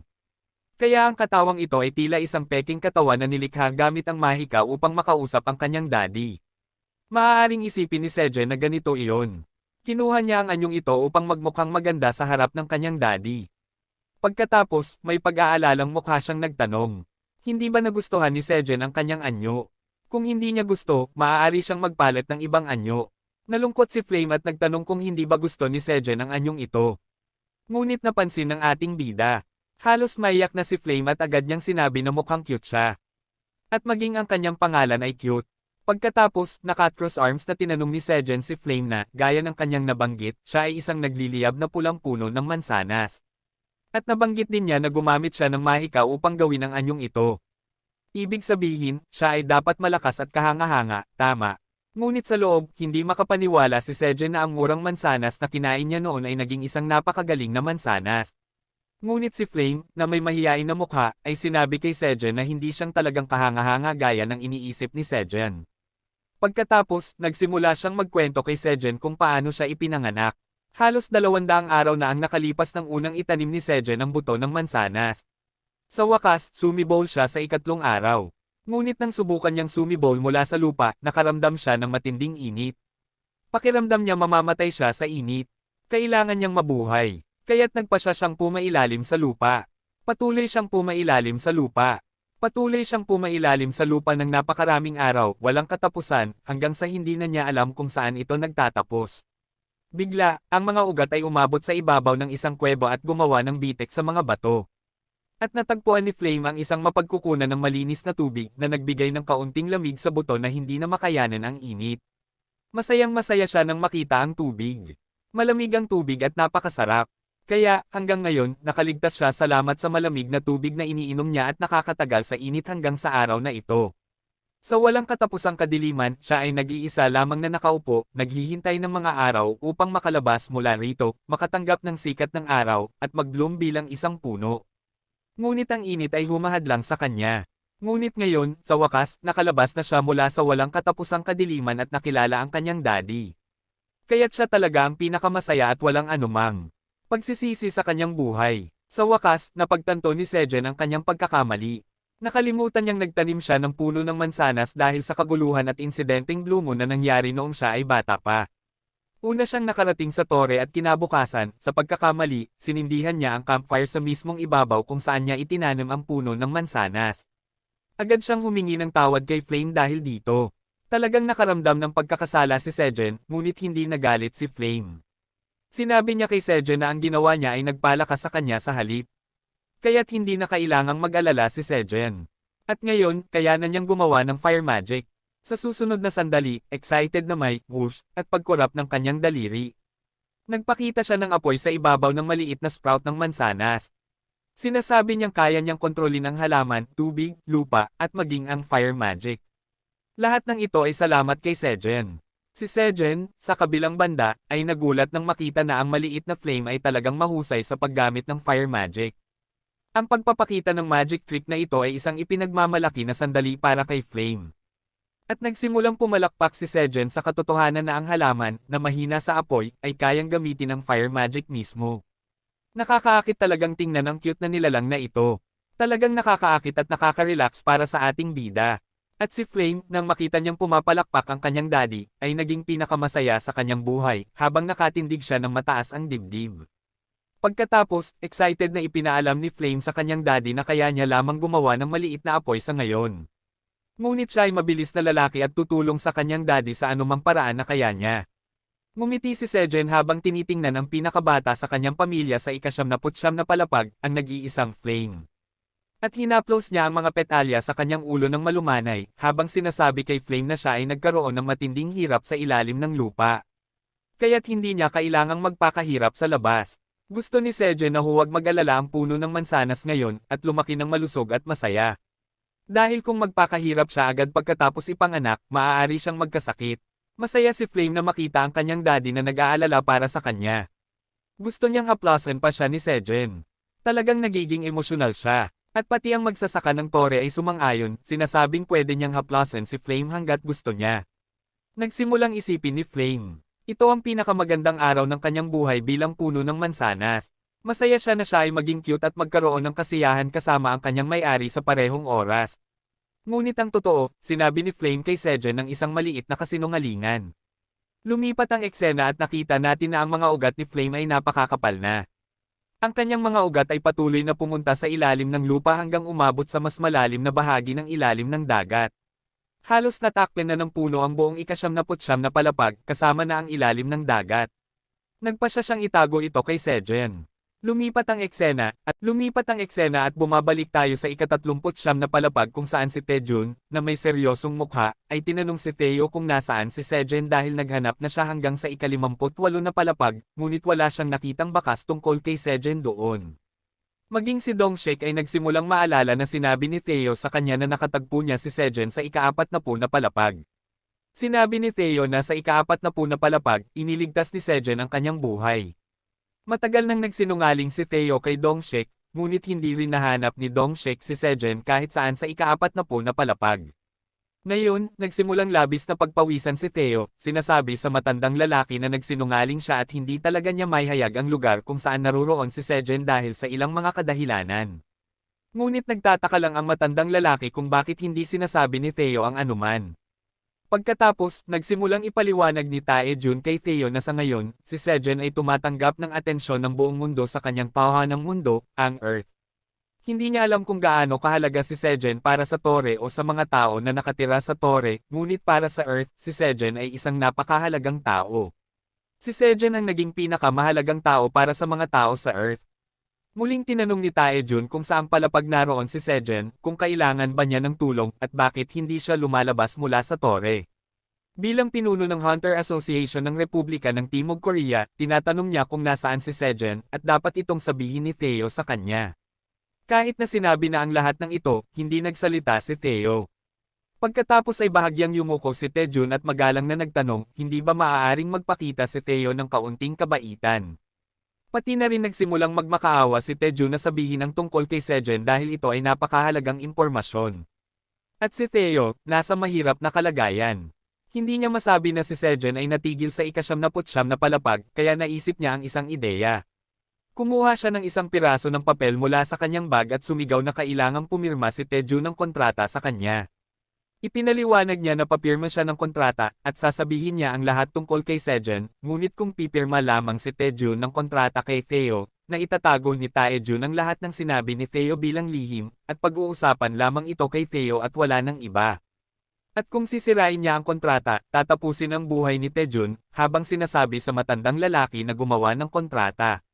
Gusto ni Taeo na ang lahat ng mga salitang palitan nila ng pusa ay manatiling kumpidensyal, at ang matandang lalaki ay maaaring pag-usapan lamang ito sa tindero ng pusa at kay Taeo at wala ng iba. Nabigla ang matandang lalaki sa biglang pagbabago sa ugali ni Taeo, nakita niya ang seryosong mukha ni Taeo sa unang pagkakataon. Maging si Dongshik ay labis na kinakabahan sa pagdinig ng mga kondisyon ng kontrata, ngunit kalmadong sinabi ng matandang lalaki kay Dongshik na pumirma rin ito. Nagsimula silang pumasok sa isa sa mga kampong itinayo nila. Isinulat ni Dongshik ang bawat kondisyon sa piraso ng papel, at silang tatlo ay pumirma ng tama sa kontrata. Isang abiso ang lumitaw sa harapan ni Dongshik habang sinabi ng matandang lalaki kay Taeo na isusugal niya ang kanyang karangalan bilang isang mangangaso at itatago ang lahat ng maririnig at makikita sa loob ng silid bilang isang kumpletong lihim. Ang parehong mga kondisyon ay inilapat kay Dongshik din. Sa wakas, muling tinanong ng matanda si Taeo kung nasaan talaga si Sejen.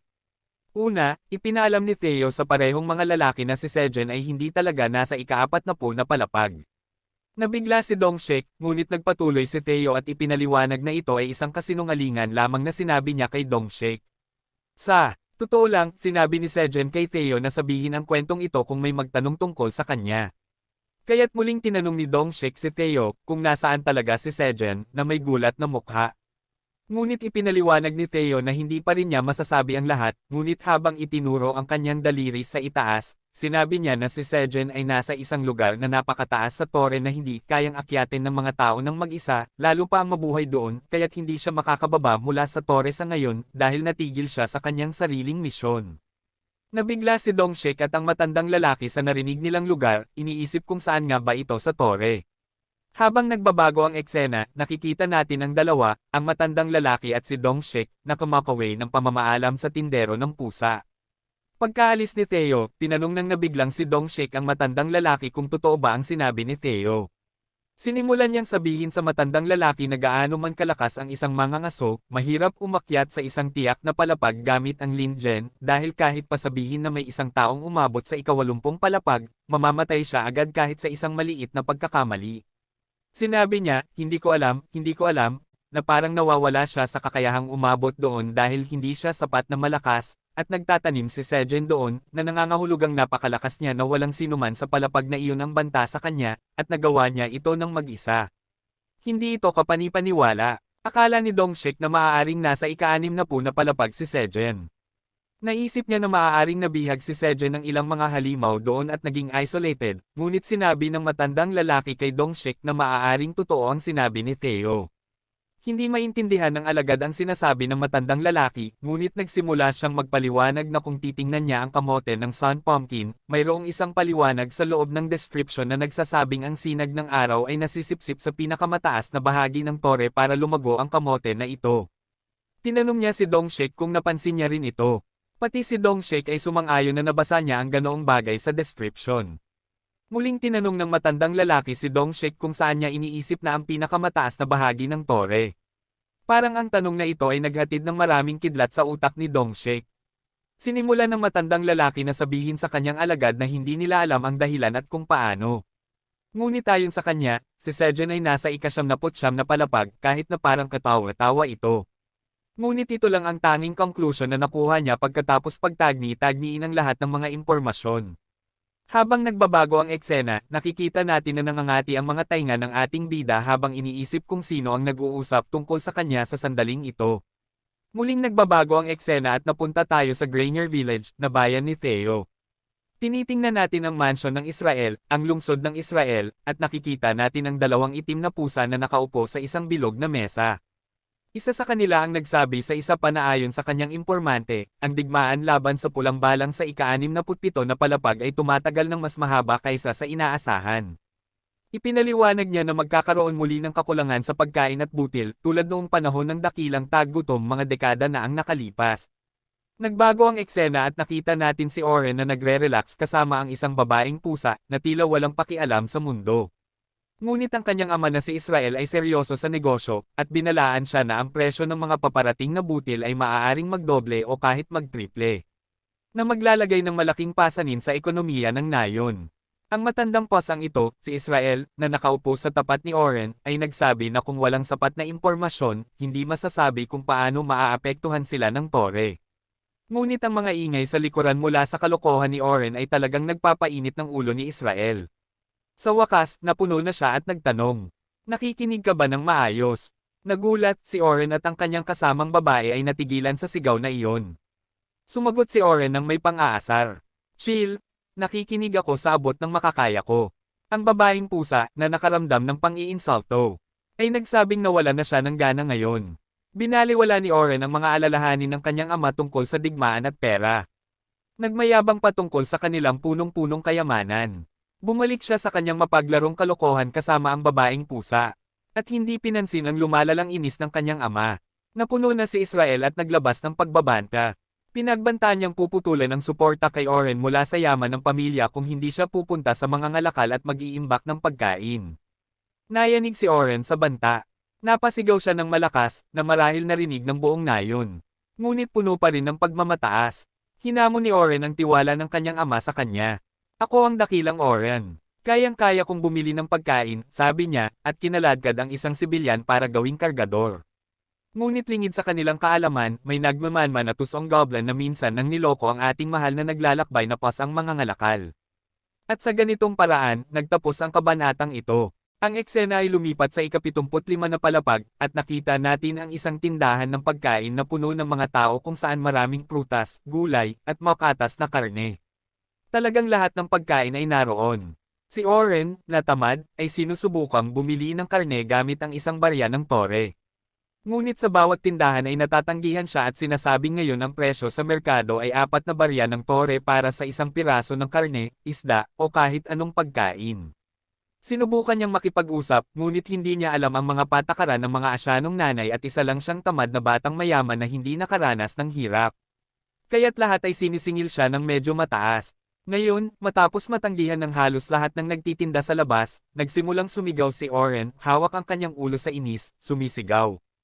Ano ba itong nangyayari? Bakit ang mahal-mahal ng pagkain? Ang kanyang mga tauhan na inatasan ng kanyang ama, na alam na wala siyang kwenta, ay nanunood lang sa kanya mula sa gilid, humihinga ng may pagkabigo.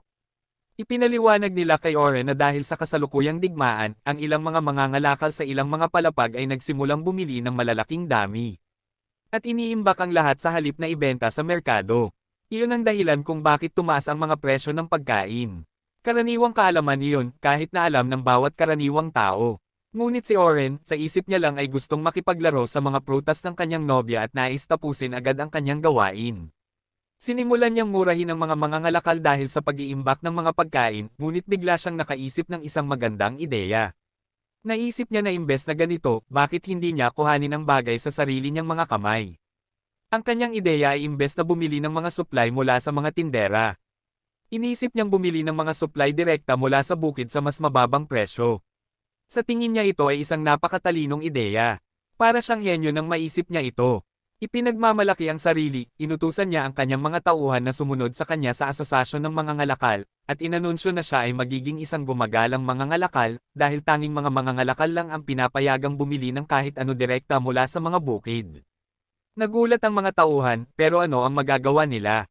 Sinubukan nilang sabihin na dapat munang ipaalam sa kanyang ama, pero sinabi ni Oren na walang kailangan ipaalam sa kanyang ama tungkol sa maliit na bagay na ito.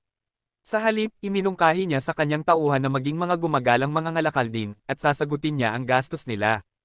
At sa ganoong paraan, kung lahat sila ay magiging mangangalakal, double o 3 beses ang kanilang pera, mag-iimbak sila ng pagkain na parang bundok, at iiwan ang kanyang ama na walang masabi. Pagkatapos, na may isang ngiti sa kanyang mukha, sinabi niya na papawawaken niya ang 1,000 mga barya ng tore ng 10 beses. Sa tingin niya, ipinanganak siya para maging mangangalakal, at gamit ang kanyang kakayahan sa pangangalakal, siya ay magiging pinakamayamang tao sa tore at maglalaro sa mga prutas at mga kagamitan sa umaga at gabi. Habang sinasabi ito, nagsimula siyang sumayaw at umusad, sinasabi kung ano ang gagawin niya kapag siya ay sumikat, paano ikukwento ang alamat ni Oren, ang alamat ng mangangalakal, sa bawat palapag ng tore. At si Skerem, nakita ito mula sa likod at tumatawa ng patago, sinasabing nakuha niya ang kanyang susunod na biktima. Tinawag niya si Oren mula sa likod at ipinakilala ang sarili, sinasabing siya ay si Skerem, isang gumagalang mangangalakal, at kung gusto ba niya maging isang gumagalang mangangalakal. Sumagot si Oren, oo, gusto niya, pero bakit siya nagtatanong? Ipinaliwanag ni Skerem na mayroon siyang magandang bagay para kay Oren, at maaari niyang doblehin ang kanyang pera sa scheme na ito. Mga kaibigan, sinasabi ko sa inyo. Lumayo kayo sa kahit sinong tao na nagsasabing kaya niyang doblehin ang inyong pera, pero kayong lahat, pwede niyong doblehin ang mga like at subscribers, kaya paki-like at subscribe para suportahan ako. Sa isang nakakatakot na ngiti, sinabi ni Skerem na mayroon siyang ilang bihirang bagay mula sa labas ng tore na napakabihira na hindi mo makukuha kahit saan, at ang bagay na ito ay magpapayaman kay Oren. Sino kaya ang maloloko dito? Samantala, si Theo ay nasa ika-75 na palapag din, bumibili ng mga bagay na pinapabili sa kanya ni Sojun, tulad ng mga kumot, gamit sa kusina. At sa huli, bumili din siya ng bagong kahon ng mga pako para sa kanya. Habang naglalakad sa kalye, sinusuri kung ano ang susunod na item sa listahan, biglang naramdaman niya ang isang kakaibang sandata at agad niya itong kinuha, pakiramdam na espesyal ito. Ang pakiramdam ni Theo ay palaging tama, kaya nagpasya siyang bilhin ito. Habang nasa proseso siya ng pagbili ng sandata mula sa isang nakatutuwang hayop na nagbabasa ng dyaryo, isang arroganting boses ang nagsabi. Aba, sino ito? Nagulat si Theo. Lumingon siya, at doon nakatayo si Oren kasama ang kanyang mga tauhan, nagsasabing. Hindi ba si Theo ito? Ang lalaking tumakas sa gabi mula sa nayon at hindi na bumalik. Si Theo. Nang makilala niya na si Oren iyon, ang lalaking sinamahan ng kanyang dating nobya na iniwan siyang wasak ang puso. Nagulat sa pagkakita sa kanya ngunit mas nagulat nang makita ang badge ng mga ngalakal sa kanyang dibdib. Tinanong ni Theo kung si Oren ay naging isang gumagalang mangangalakal. Habang nagpapanatili ng mapagmataas at nakakainis na ngiti, ay sumagot, totoo ngang naging mangangalakal ako dahil tinulungan ako ng isang mabuting goblin, ang parehong goblin na tumulong kay Theo. Pagkatapos, galit siyang nagsimulang sumigaw kay Theo, sinasabing ang parehong goblin din ang tumulong kay Theo, ngunit ano ang ginawa ni Theo? Pinagtaksilan niya ito. Naging isang mataas, mid-level na mga ngalakal si Theo, lahat dahil sa mga bagay na binigay ni Scarem mula sa labas ng tore na sobrang bihira at walang sino man ang makakakuha nito. At nang naging matagumpay si Theo, pinagtaksilan niya ito. Sa isang nangingibabaw na tono, tinanong niya si Theo, magkano ang kinita mo sa mga bagay na binigay sa iyo ni Scarem. Sa puntong iyon, napagtanto ni Theo na nascam si Oren, kaya dahil sa pagka-inosente ni Theo, agad siyang sumigaw kay Oren, binili mo ba talaga ang mga walang kwentang bagay na iyon kay Scarem? Kung ginawa mo, ikaw ang pinakaduwag, pero si Scarem ay mas malaking duwag pa. Kaya naiintindihan ko na nascam ka, tulad din ng nangyari sa akin noon. Kaya dahil parehong nascam, nagpa siya si Theo na tulungan si Oren, at tinanong siya na ibigay lahat ng bagay na binigay sa kanya ni Scarem, at si Theo na ang bahala rito. At kung tutulungan siya ni Oren na hanapin si Scarem, maaari nilang mahuli ito at maibalik ang pera ni Oren. Ngunit hindi nakikinig si Oren sa anumang kalokohan ni Theo. Sa isang mapagmataas na tono, tinawag niya si Theo na isang walang utang na loob, sinasabing alam niyang takot si Theo na siya ay maging isang matagumpay na mangangalakal, mas malaki pa kaysa kay Theo. Sinabi ni Scarem sa kanya ang lahat kung paano nagsinungaling si Theo sa mga pulis tungkol kay Scarem, at ngayon iniisip ng lahat na si Scarem ay isang manloloko dahil lang ayaw ni Theo na ibenta ni Scarem ang mga mahahalagang bagay sa mga baguhan upang walang sino man ang maging matagumpay na tulad niya. Habang naririnig ang lahat ng ito, napagtanto ni Theo na nasa ibang level ang kabobohan ni Oren. Sinubukan niyang ipaliwanag na hindi siya niloloko ni Oren. Ang katotohanan ay si Scarem ang nanloloko sa kanya, at kung hindi sila magmamadali, tatakbo si Scarem kasama ang lahat ng pera ni Oren, at hindi na nila mahuhuli si Scarem. Ngunit matigas ang ulo ni Oren at naniniwalang si Theo ay isang manloloko, at para sa kanya si Scarem ay parang Diyos. Ngayon, sawa na si Oren sa mga kalokohan ni Theo. Habang nakaturo ang mga daliri, sumigaw siya kay Theo, sawa na ako sa mga kalokohan mo. Theo, isa kang hamak na pulubi, isang maliit na tao na naging mid-grade na mga ngalakal lang dahil kay Scarem, wala nang iba pa. Isa kang taunan tulad ng nag-confess ka kay Meryl at pinili niya ako kaysa sayo. Narinig ang pangalan ng kanyang dating kasintahan, medyo nena si Theo. Sa isang irritable na tono, tinanong niya, kumusta si Meryl? Ayos ba siya? Ngunit tumayo si Oren, sinusubukang iwasan ang tanong, sinasabing, sino si Meryl? Hindi ko kilala ang babaeng iyon. Pagkatapos, nakakita ng pagkakataon, inihayag ng tauhan ni Oren na ang parehong malungkot na si Theo ay iniwan si Meryl, at pagkatapos makipag-ayos kay Oren, iniwan din siya ni Meryl, sinasabing maliit ang kanyang pipi. Nagpasensya na si Oren. Napahiya at galit. Sinimulan niyang sigawan ng kanyang mga tauhan, hindi ako iniwan ni Meryl. Ako ang nang-iwan sa kanya. Si Theo, sinusubukang pakalmayan ang sitwasyon, ay tapik ang balikat ni Oren, sinasabing, ayos lang, Oren, dahil mahilig si Meryl sa malalaking pipino, kaya huwag mong dibdibin. Ngunit lalo lamang nagalit si Oren. Tinabig niya ang kamay ni Theo mula sa kanyang balikat, sinasabing, hindi ko kailangan ang iyong pag-aliw. Pagkatapos ay inihayag niyang ibebenta niya ang mga bagay mula sa labas ng tore sa Minotaur King ng ika-79 na palapag. Sinabi ni Scarem sa akin na mahilig ang Minotaur King sa mga bagay mula sa labas ng tore. Sasamantalahin ko ang pagkakataong ito para bumuo ng magandang relasyon sa Minotaur King at gawing taga-suporta ang pinakamalakas na individual sa tore. Habang sinasabi ito, tumalikod siya, kumakaway kay Theo, at nagtungo sa ika-79 na palapag. Kapag naging mabuting kaibigan na siya ng Minotaur King, hindi magiging problema para sa isang may malaking talento na tulad niya na maging isang mataas na antas na mangangalakal. Isang bagay lang ng panahon bago. Bago niya magawa ito, at ang isang tulad ni Theo ay hindi kailanman mangangahas na mangarap na magkaroon ng koneksyon sa Minotaur King. Nagpatuloy si Oren sa paglalakad pasulong, naiiwan si Theo na tulala. Nabigla siya sa lahat ng kalokohang ito na ang kanyang kaluluwa ay halos lumabas sa kanyang katawan sandali. Mula sa likod, sinabi ni Theo, good luck, Oren, sa isang malungkot na tono, na nagpapaniwala kay Oren na mataas siya. Ngunit sa loob, tuwang-tuwa si Theo. Sa isang pilyong ngiti, nagsimula siyang tumawa. See you on the 99th floor. Samantala, sa ika-79 na palapag, nakikita natin na ang mga corrupt na nilalang at maliliit na sanga ng puno ay muling sumasalakay sa sakahan ng ating binata na si Sejan. Ngunit sa pagkakataong ito, ang baby bear at ang inang oso ay handang labanan ang buong grupo.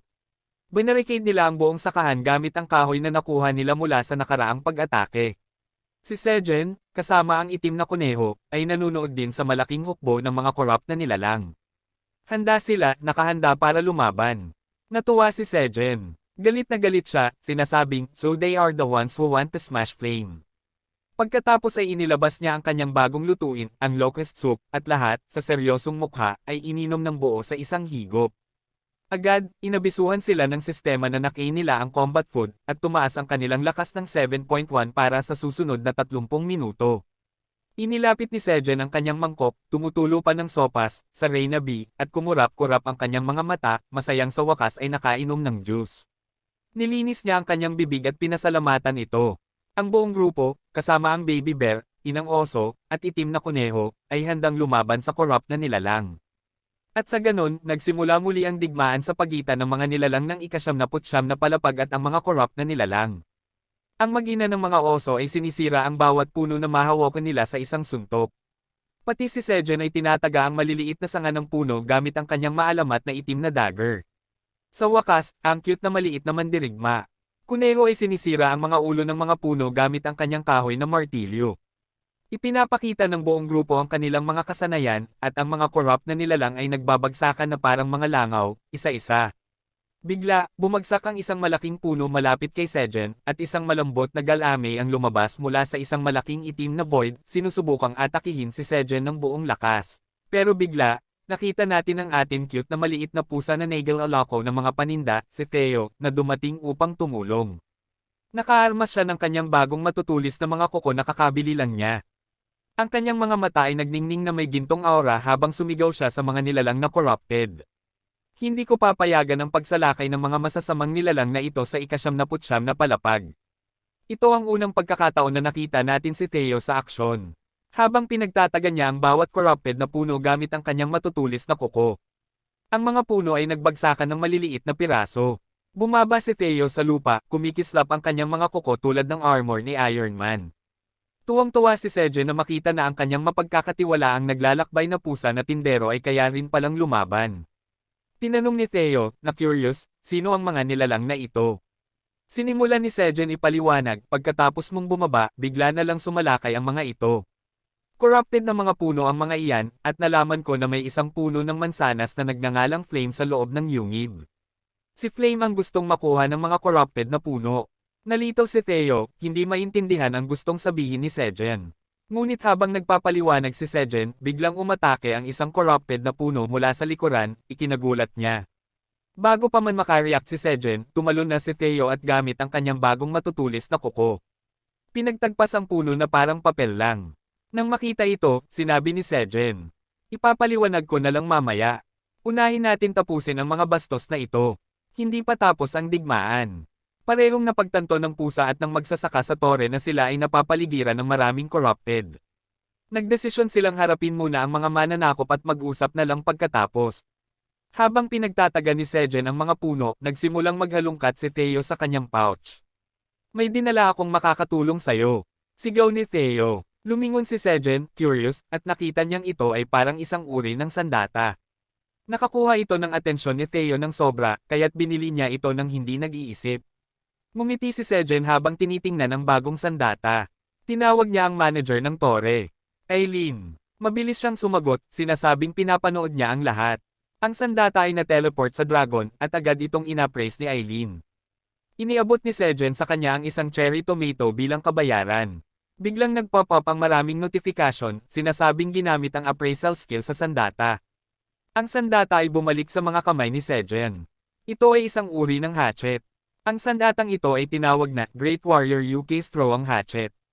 Nang makita ang bagong sandata, agad na napagtanto ni Sejen na dahil ito ay isang pinangalan ng item, ito ay talagang magiging napakalakas. Pagkatapos basahin ni Sejen ang description ng hatchet, tumayo siya na nakataas ang kamay. Hawak ang hatchet na parang kaka-receive lang ng isang legendary weapon. At dito nagtatapos ang kabanata. Inabot ni Theo kay Sejen ang bagong item na dinala niya. Tiwala sa hatol ng orange na pusa, ipinasa ni Sejen ito kay Aileen upang maipa-appraise. Natuklasan niyang isa na naman itong named weapon. Binasa ni Sejen ang impormasyon tungkol sa bagong sandata na tinatawag na Great Warrior Wuka's Throwing Hatchet. Ito ay ginawa ng dakilang dwarf na mandirigmang si Wuka mismo mula sa tribong Red Rock. Ang hatchet ay mahusay na balanse at dinisenyo upang mabisang maihagis sa target at may malakas na kapangyarihan at mahabang saklaw. Bukod pa rito, ang talim ay pinapahira ng mithril, isang napakatigas na metal sa mga pantasyang mundo, kaya't matagal itong nananatiling matalim. May mga limitasyon sa paggamit ng A-grade hatchet, maaari lamang itong gamitin ng isang taong nasa level 20 pataas at may lakas at mana na hindi bababa sa 15. Ang sandata ay may mga kasanayan tulad ng wood splitting, level 1, na nagpapadali sa pagputol ng kahoy kapag tama ang anggulo ng pagtama. Mayroon ding kasanayang retrieve na nagpapahintulot sa gumagamit na utusan ng hatchet na bumalik sa kanya sa loob ng 10 segundo kung ito ay inihagis sa loob ng 300 metro na radius. Masayang binasa ni Sejen ang mga detalye ng sandata at iniisip kung paano magagamit ang mga kasanayan nito. Bigla niyang napansin ang isang itim na kuneho na nahaharap sa problema habang kinapitin ito ng isang higanteng corrupted ant. Nagpanik si Sejen at agad na ginamit ang hatchet para iligtas ang kanyang kaibigang kuneho, hindi na iniisip ang tungkol sa mga kasanayan nito. Inihagis niya ang hatchet ng buong lakas, at patuloy itong lumipad hanggang sa wakas ay tumama ito sa puno ng halimaw, ilang pulgada lang mula sa kaliwa ng target, na kung nagkamali pa siya, baka isa na lamang ang kuneho sa settlement. Tumama ng perpekto ang pag-atake ni Sejen sa puno ng halimaw, at dahil sa lakas ng paghagis, ang pinsalang dulot ng hatchet ay tumaas ng 1.5 beses.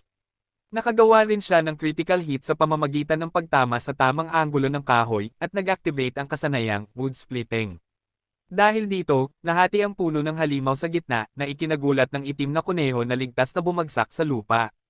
Pati si Mama Bear ay nakita ang atake ni Sejen at hindi maiwasang tumitig sa kanya, halos nakalimutan na ang labanan sa ibang mga halimaw dahil sa pagtataka kung paano nagawa ni Sejen na hatiin ang isang halimaw sa isang hampas lamang. Masaya si Kuan sa narinig at sinabi kay Sejen na napakahusay niya. Buong tiwala niyang sinabi na ang kanyang ama ay hindi na isang mahina na tumatakbo lamang habang naghahanda para sa isa pang laban-laban sa mga puno ng halimaw. Pinadali ni Kuan ang paglaban sa mga halimaw, habang ipinagmamalaki na ang kanyang ama ay hindi na mahina at kaya na ngayong ipagtanggol ang sarili sa labanan. Na-promote si Sejen mula sa pagiging walang silbing mahina hanggang sa pagiging may silbing mahina. LOL! Ngunit masyadong abala si Sejen sa paghanga sa kapangyarihan ng kanyang bagong sandata para pansinin ang nakakatawang papuri. Sinabi niya na ang kapangyarihang ito ay inaasahan mula sa isang named weapon dahil nagawa nitong hatiin ang malaking sanga ng halimaw na parang wala lang. Dahil natalo niya ang malaking sanga ng halimaw, nakakuha siya ng 500 EXP.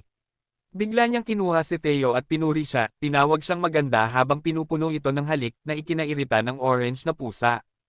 Tinanong ni Theo si Sejen kung ano ang ginagawa niya at sinabi niyang hindi siya mahina. Sinabi niyang nasa labanan sila ngayon.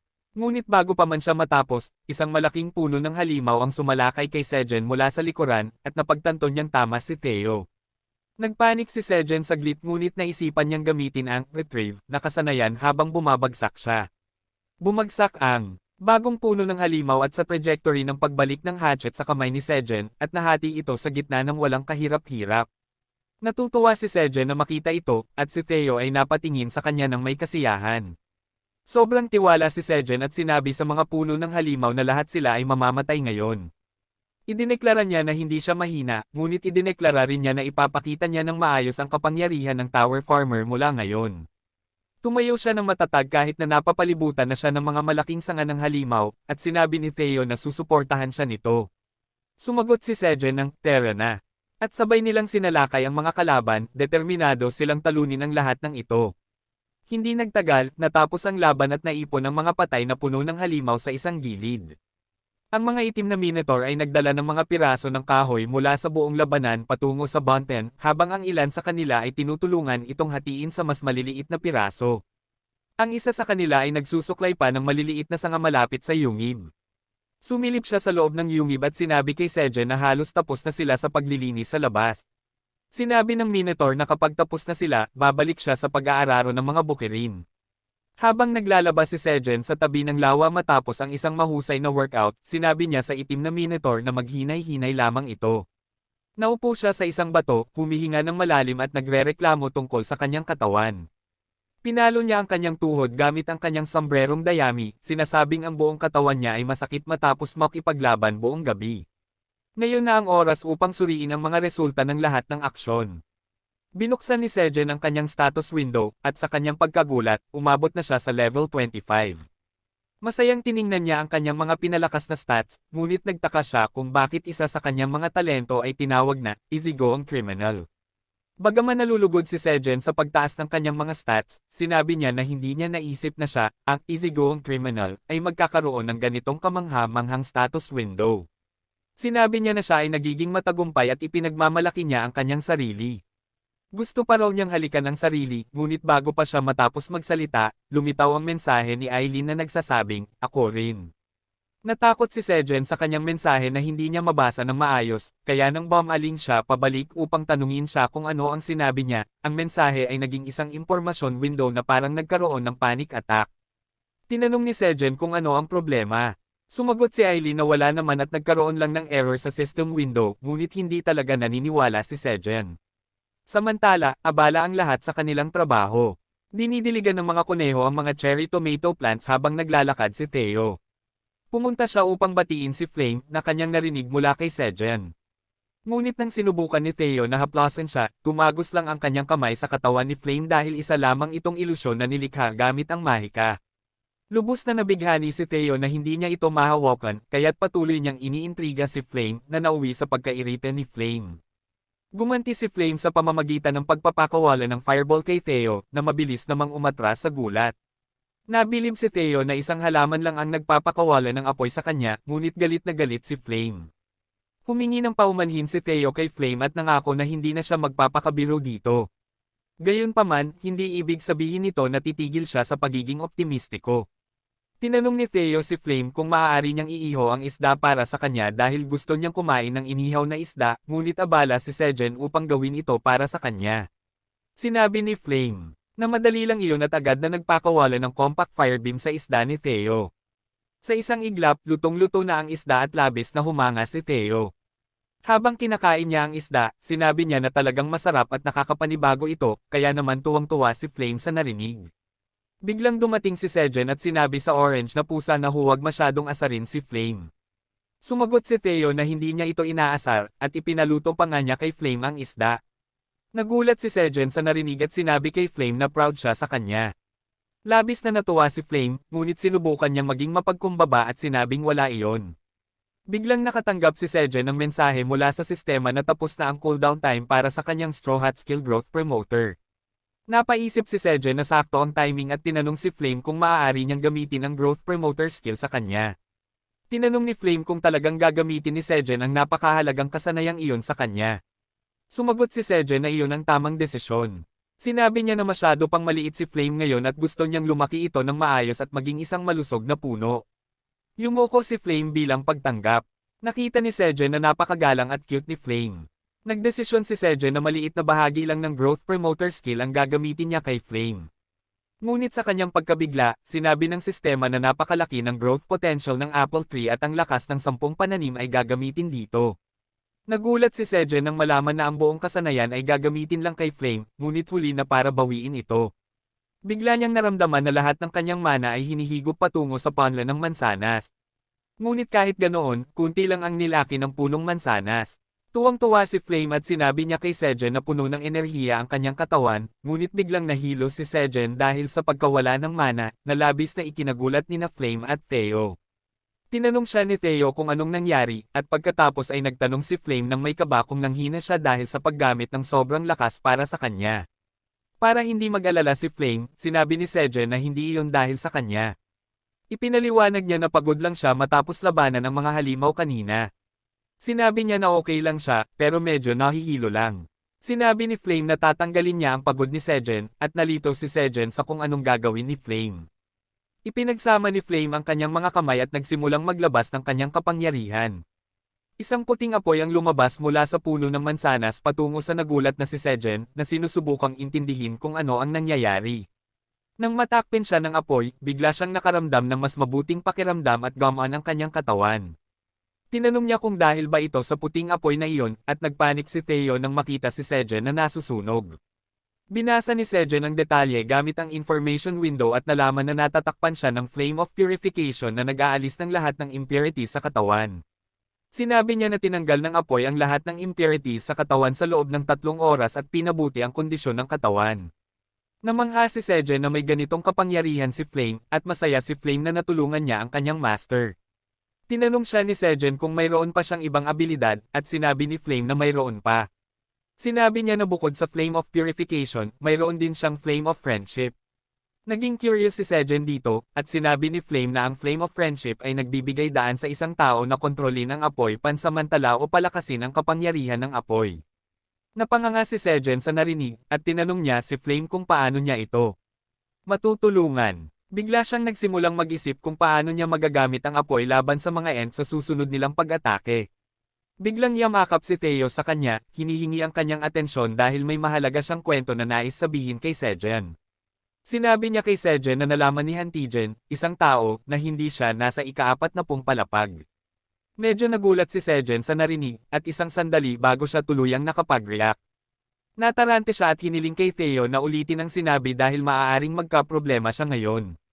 At dyan nagtatapos ang video na ito. Nagsimula ang chapter na ito na biglang tinawag ni Theo ang pansin ni Sejen at sinabi na may isang tao, si Hantejun, na nakakaalam na hindi siya nasa ika-40 na palapag. Nabigla si Sejen, hindi dahil nalantad ang kanyang lihim, kundi dahil ang alamat ng mangangaso na si Han Taejun ay nakausap si Theo. Si Taejun ang pinakamalakas na mangangaso sa Korea, at tinanong niya si Theo kung totoong kaibigan niya ang isang tao na katulad nito. Kumpirmado ni Theo at inulit na alam na ni Taejun na hindi talaga si Sejen nasa ika-40 na palapag. Gayunpaman, tiniyak ng pusa na negosyante na wala silang dapat ipag-alala. Ibinunyag niya na pumirma siya ng isang kasunduan ng kompedensyalidad kasama sina Dongshik at Taejun upang hindi lumabas ang sikreto ni Sejen. Sinabi ni Sejen na magandang balita iyon, ngunit hirap pa rin siyang maniwala na si Dongshik ay alagad ng alamat na mangangaso. Iniisip niya na para sa kapakanan ng kanyang pamilya sa Korea, kailangan niyang magkaroon ng magandang ugnayan sa kanilang dalawa. Nagpasya siyang tulungan pa sila sa pamamagitan ng pagbibigay ng mga espesyal na pananim. Pagkatapos ay tumingin si Sejen kay Theo, na walang pakialam na nililinis ang kanyang balahibo. Iniisip niya na noong nakipag-ugnayan siya kay Dongshik noon, baka nagkataon lamang iyon. Ngunit sa pagkakataong ito, nakakuha siya ng koneksyon sa pinakamalakas na mangangaso sa Korea sa pamamagitan lamang ng pagbebenta ng ilang matamis na kalabasa. Nagtataka siya kung natural ba sa mga negosyante tulad ni Theo ang ganitong kakayahan sa paggawa ng koneksyon. Hindi niya alam na malamang paborito ng Diyos ng plot armor ang orange na pusa. Bigla na lang nagsabi si Theo na may hiling siya kay Sejen. Tinanong niya kung naaalala pa ni Sejen ang dahilan kung bakit siya naging isang palaboy na negosyante. Naalala ito ni Sejen at sinabi na dahil ito sa isang lalaking nagngangalang Orin na nagnakaw ng kanyang nobya. Sumang-ayon si Theo at masiglang ipinaliwanag na nakita niya si Orin sa merkado kanina, at isa na rin siyang palaboy na negosyante.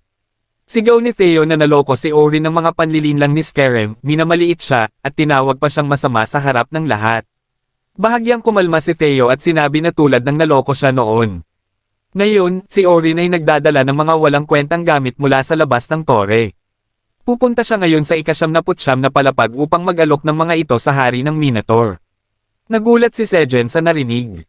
At pagkatapos ay humiling si Theo na iganti siya kay Oren. Pinag-isipan ito ni Sejen at inulit ang kwento ni Theo. Mukhang tuturuan nga niya ng leksyon si Orin, ngunit hindi lang para kay Theo. Mukhang may bagong empleyado na naman sa kumpanya ni Sejen. Ilang araw pagkatapos, narating ni Orin at ng kanyang 2 tauhan ang ika-79 na palapag. Mahaba na ang kanilang nilakbay, at sobrang pagod na sila. Habang pinupunasan ni Orin ang kanyang pawis, tinanong niya kung ano bang meron sa ika-79 na palapag dahil parang wala naman doon. Tinanong niya ang unang tauhan kung may dala ba silang kahit ano. Sagot ng una, wala silang natira dahil nagastos na nila lahat ng pera nila kanina. Ipinaliwanag niya na pagkatapos magbayad ng bayad sa pagparehistro bilang negosyante at bumili ng mga gamit. Binili nila ang lahat ng gamit ni Skerem at kung ano mang natira. Ginastos nila sa alak para ipagdiwang ang kanilang inaakalang tagumpay. Dahil doon, wala na silang pera para bumili ng mga pangangailangan sa paglalakbay tulad ng pagkain at tubig. Sa narinig, bumagsak sa lupa ang pangalawang tauhan at sinabi na mamamatay sila sa gutom doon. Sinabihan siya ni Orin na tigilan na ang pagiging dramatiko dahil magbebenta sila ng kanilang mga paninda at yayaman. Sinabi niyang mabilis nilang kikitain ang 1,000 tower coins at pagkatapos ay babalik na. Sinabi niya na dapat silang pumunta muna sa hari ng Minotaur at humingi ng pagkain at tubig. Dahil pumunta sila sa malayong lugar na iyon upang magbenta ng bihirang mga gamit. Kaya dapat mabuti ang pagtanggap sa kanila ng mga Minotaur. Tinanong niya ang kanyang mga tauhan kung gaano pa katagal bago makarating sa hari ng Minotaur. At binasa ng unang tauhan ang mapa na ibinigay sa kanila ni Skerem. Sinabi niyang kailangan pa nilang maglakad ng 2 o 3 araw pa bago makarating sa hari ng Minotaur. Nabahala si Orin sa narinig. At ang pangalawang tauhan ay nagpasya ng ilibing ang sarili sa lugar na iyon. Bigla nilang narinig na may paparating at nang lumingon sila, nakita nilang may 2 kuneho na papalapit sa kanila. Ang 2 kuneho na iyon ay sina Og Chunky Rabbit at ang pangalawang Chunky Boy na nagbebenta ng tubig. Nagmamadali sina Orin at ang kanyang mga tauhan papunta sa kanila. At sumigaw na sila ay maliligtas na. Tuwang-tuwa silang makakita ng mga negosyante doon at humingi agad ng tubig. Ngunit sinabi ni Chunky Rabbit na ang isang bote ng tubig ay nagkakahalaga ng 0.5 tower coins. Nabigla si Orin sa presyo.